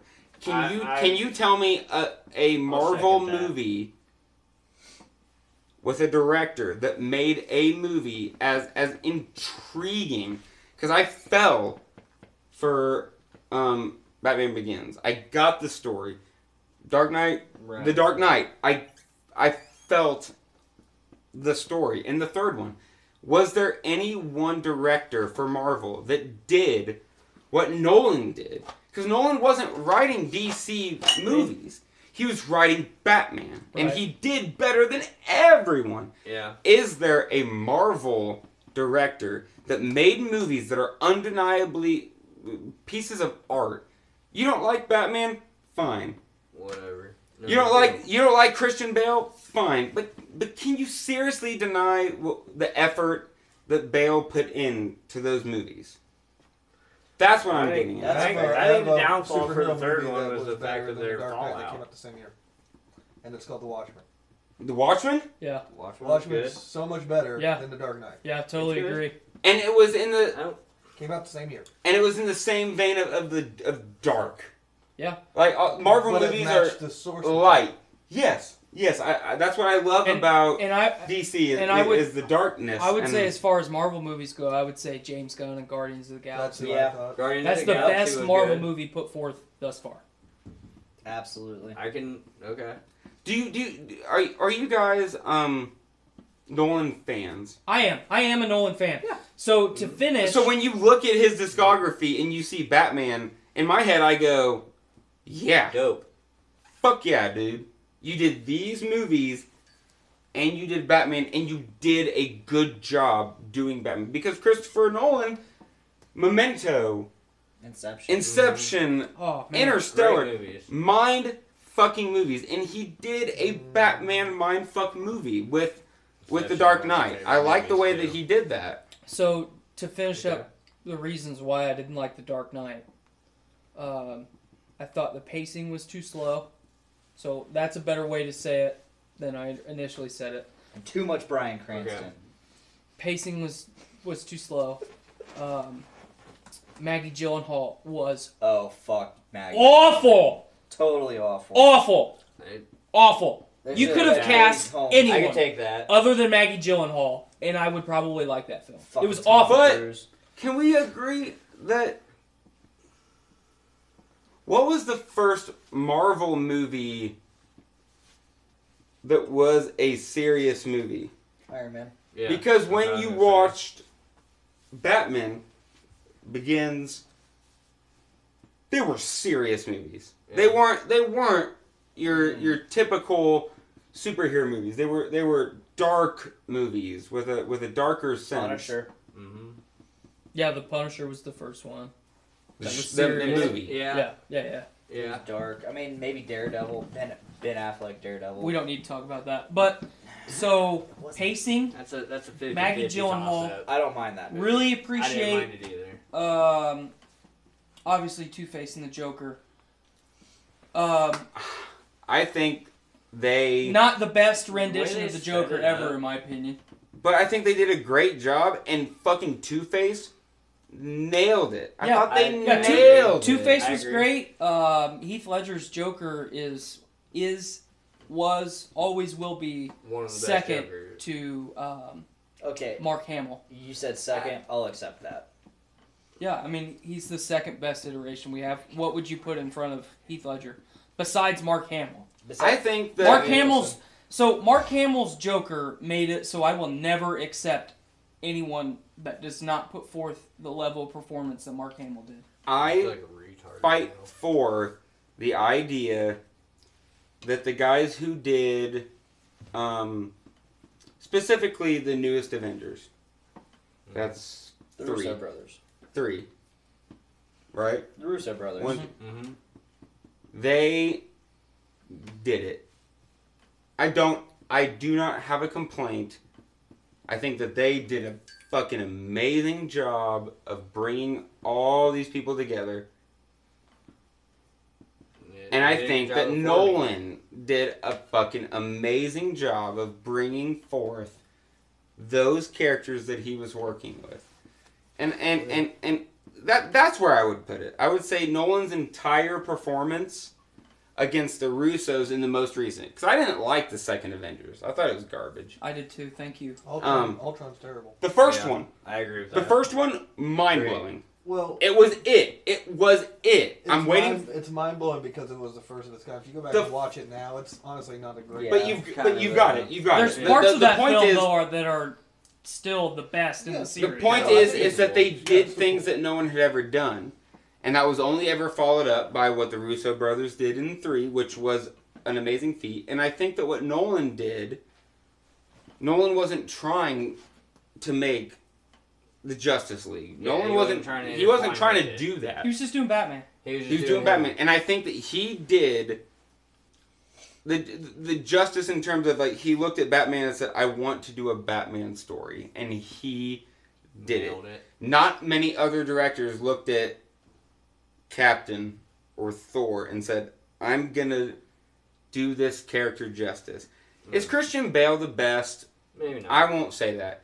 Is Christopher Nolan, did he do the best Batman interpretation? Yes. Absolutely. Yes, he made it the darkest. He did the best feel. Did Christopher will second that. Christian Bale do the best?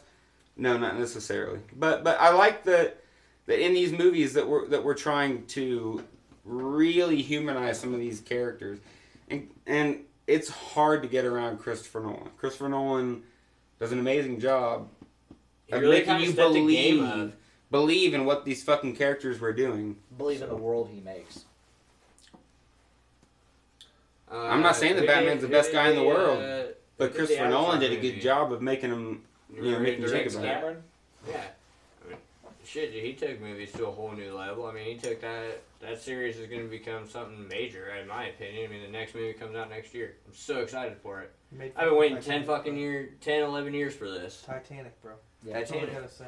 Exactly, yeah. That's And it sounds fucking silly, but he rocked the world Mm-hmm. with something before that. It's like a Terminator. Was it Terminator? something like that. Terminator 2. Yeah. And then Was he he, did, and then Titanic, then fucking Avatar. Avatar was unreal. I mean, Avatar was a took movie whole new that level of I the never movie. saw a preview for, and my friends were like, "Let's go watch it," and I watched it, and I fucking love it. And you fucking do those things, and Yeah. and one of the biggest I'm actually excited about that new one. accomplishments that you can ask for is to be able to transform people from the world they're living in into another world. And James Cameron's great at it. Christopher Nolan's great at it. Fucking blah blah brothers. I've been talking way too long. There's definitely a lot of directors that can hit those certain types of movies. No. though. There's not. Well, There is only a fucking. There's a handful. There's a handful. And a handful consists of 5 Um, fingers, and there's only one handful of people that are doing it. Nolan's one of them. The Russo brothers have done several movies. You know, they're in there. Yeah. J.J. Abrams, he's in there. Like, there are these dudes that are fucking doing it, and they're shaping the way that we look at movies. And I'm critical. I love movies. I'm critical of movies, but I'm ready for whatever gets thrown out at me. Yeah. Quentin I gotta keep- Tarantino. I feel like He's that's doing one. Star Trek right now. Quentin Tarantino's doing Star Trek. Yep. Interesting. Really? Interesting. Man, I'm so far behind on all of this shit. I didn't even know that. I don't think I knew that. Yeah. But I mean, it's true though. I mean, all these different directors have taken certain plots and certain characters and so on and so forth, and they've made it something way more than what it was ever made out to be. Yeah. I can agree with Nick on the Batmans. I loved all those Batmans. I did. I did too. Because the storyline was taken to a whole new level compared to the old ones, compared to, when they tried to mix in Batman Superman. Batman Superman was a horrible movie in my opinion. I like Ben Affleck as Batman. I feel like he would have been a good choice for a lot of the Batman movies because he just has that personality. He does the duality really well. He does. I feel like Keanu Reeves would kill that part too, though. John fucking Wick. I really do. John fucking Wick. I liked Batman versus Superman. It was good. I hated Is the it a ending. good movie? No. To me, the ending killed the entire Is it a movie. bad movie The though? last, Absolutely not. the last you're 30 right. minutes of that movie killed it for me. I thought it was good until about the last 30 minutes. It just has too many plot holes. And Yeah. too many loopholes, too many twists and turns where it's just like, oh, dude, are you fucked It was up. just very poorly written and directed. I think it was more poorly edited. I think that goes in hand with the director. I didn't like Justice League either, though. When that I movie like came Justice out. League a lot. I was not a fan. It didn't grasp my attention like I thought it would. I thought it would really grasp me a lot more, and it would just kind of put me off. Where I'm like, man, I don't like how this is all playing out right now. And I guess that's maybe what turned me off. Maybe I need to suck it up, watch it again, see what happens. Because, I mean, honestly, I did the same thing with Game of Thrones, where I would watch the first episode, I'd fall asleep at Game of Thrones for the longest time. Dude, years I did that. So did his wife. And then finally, dude, it was literally 3 weeks ago, Game of Thrones Season 1. I went and bought Season 1 and 2. They didn't have 3 and 4, which are the 2 I'm missing, of course. But I watched 1 and 2 all the way through. I've watched them both twice now, just so I can make sure I didn't miss something. Yeah. And now it sucks, because I have 5, 6, and 7, but I haven't watched 3 and 4, so I can't watch 5, 6, and 7. It's horrible. Horrible. I would just pony up the $10 a month and get HBO now. It's 15, not That's 10. my problem. Oh, 15, yeah. But, at the same time, when I get paid, if I can find 3 and 4, fuck it, I'll buy it. Unless I can find somebody and be like, hey man, I got it. Come Keep over hitting and up disc grab replay. it. Disc replay? Keep hitting up disc replay. They'll have it. Yeah. Well, see, because I found 1 and 2 at Walmart. The Disc replay. The Go to 10, disc 10 the special edition ones, I got them for fucking like $15, $20 a piece. I was happy with that. And Blu-ray. Scored. What you want, Nick? Anything, really. I feel like we've been going for a minute. Should we call it? We have been. Yeah, we're at almost 3 hours. Let's call it. Are we really almost Oh. at 3 hours? Yep. Holy shit. I'm giving you a Miller Lite. Oh, the dust is zombies. Yeah, we're gonna go ahead and wrap it. Let's call it. Let's call it. It's Plug been away. a good episode. Dick, thank you for having me. Of course, man. I appreciate Good it. to have you on again. Definitely more talkative. Matt, as always. Co-host extraordinaire. Say your thing. Nice meeting you, bud. I'm Matt! Is that what you meant? Yes. Alright. Nick, The Doom Room Overlord. we gotta make this happen more. I know. And you know, coming up this April for Game of Thrones final season, it will be happening. Yes, I'm excited for that. I need The to catch Game up before it of King happens. Chairs. And I'll be on there. Podcast. I'm trying man. to reread the books Yeah. so that I can Get provide caught up that and additional join. context. Maybe. That'd be awesome. I We're would love going to to have a join. revolving cast. We'll see what happens. Nice. I've never even watched that show. Game of Thrones? Yeah. Man, Yeah, you're you like- used to like my Game of Thrones memes whenever I'd post them. Hey, memes are I was, memes. and so like I went to talk to They're him funny, about they're it, funny. and he'd be like, "I have no idea what you're talking about." Yeah, I don't know what you're talking about, but that's I'd be like, "What? I looks thought like you, a funny picture. I thought you were totally into this because you like every single Game of Thrones meme I throw out there." But no, Game of King Chairs podcast is coming lighter. this winter or American. It's April. Spring. the third winter, the mud season. And wow. Fallout, man, you gotta be ready for it. Do your It's gonna shameless happen. plugs. It's all about the. Well, I haven't even It's said all thank you, about the- Tyler. Well, finish up then. I'm glad to be here with Tyler. Thank you, Tyler. I'm glad I, to be here. I wish with I you, could. Nick. I wish I could talk to Tyler Nice more. meeting you tonight, You too, man. This is definitely a very fun podcast. Oh yeah, this show's always fun. I like how open ended it is. That's the. We beauty try to of it. keep my shows, dedicated to what we're talking about. But I like the open ended nature of this. We talk about stuff and things. both. That we didn't discuss talking And about stuffing anything, things. and I don't think I had things I wanted to talk about that I didn't talk about. We 'cause just went fucking ham. we on just it. went in on it. Mhm. So Went hard in the paint, guys. All right, time to do some plugs. Do your shameless Let's see if I can get through this. Nick. So, if you're on the Journey into That's Comics network, please hop on over to the Podcastrophe solo feed and give us a subscribe. You'll get a bunch of extra content that you don't get on the Journey into Comics network feed. On top of, we're live every Tuesday, and typically anytime we record, we're live. So just like us on Facebook, subscribe to us on YouTube, Share it. sub us on fucking Twitch. You'll get us live on any of those three places, typically on Tuesdays, roughly around 5:30 or 6. But if you haven't already, please check out the Journey into Comics network. You'll get shows like Journey into Comics, Brews with Dudes, Us. Dungeons and Dudes, that's me. Pour 360, Crucial Tunes, a brand new show, the voice of survival, Gallup Radio, foodies, watching movies, journey into wrestling. Did I already say Pour 360? No. Pour 360, another new show that's basically the same show, but it's a new show.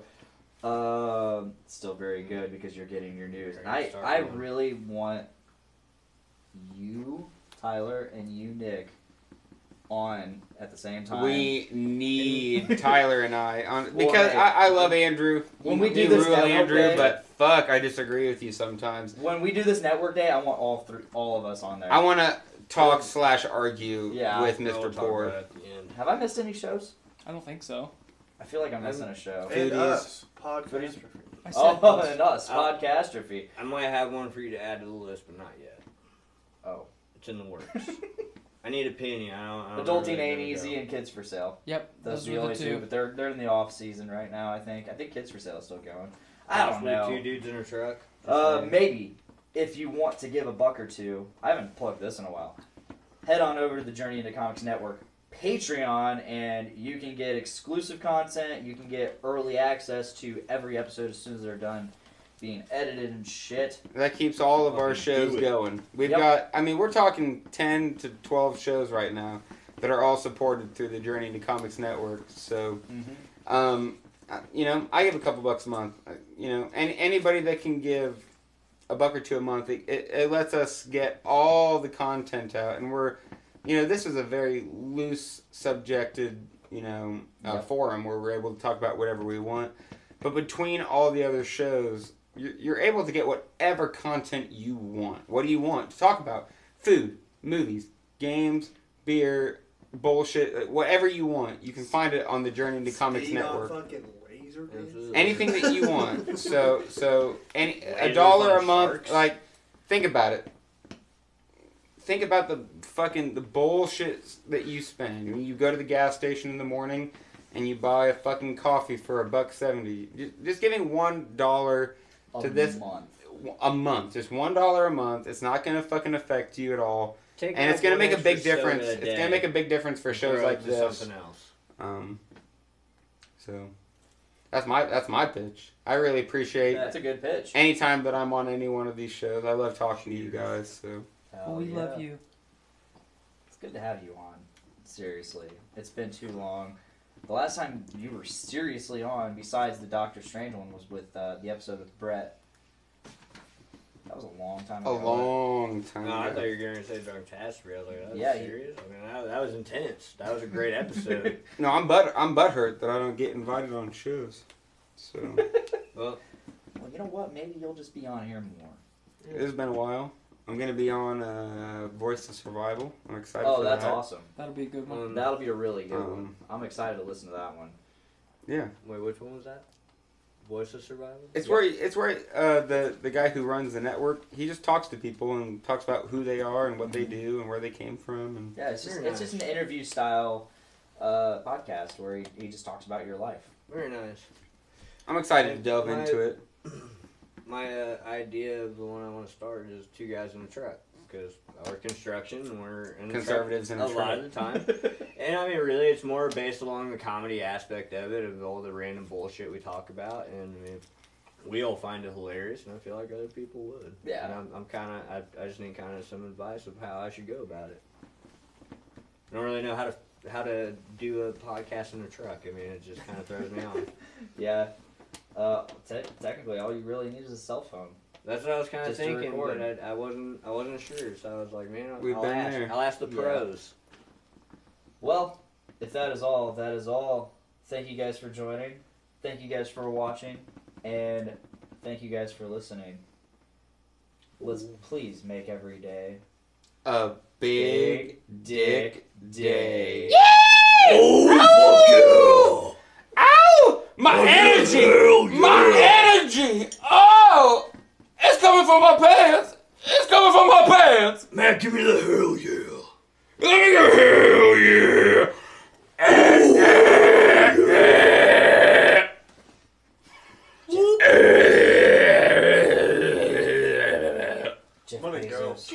Fuck off! Yeah, I'm out. Keep your liver spotted. Hands off my mother. People think. Oh my god. Bye, Matt. Get that, do you own Venom on Blu-ray? I do. Can I borrow that? I am going to let you borrow that. Chris asked me for it, but yeah, we're still alive. I'm 95,000.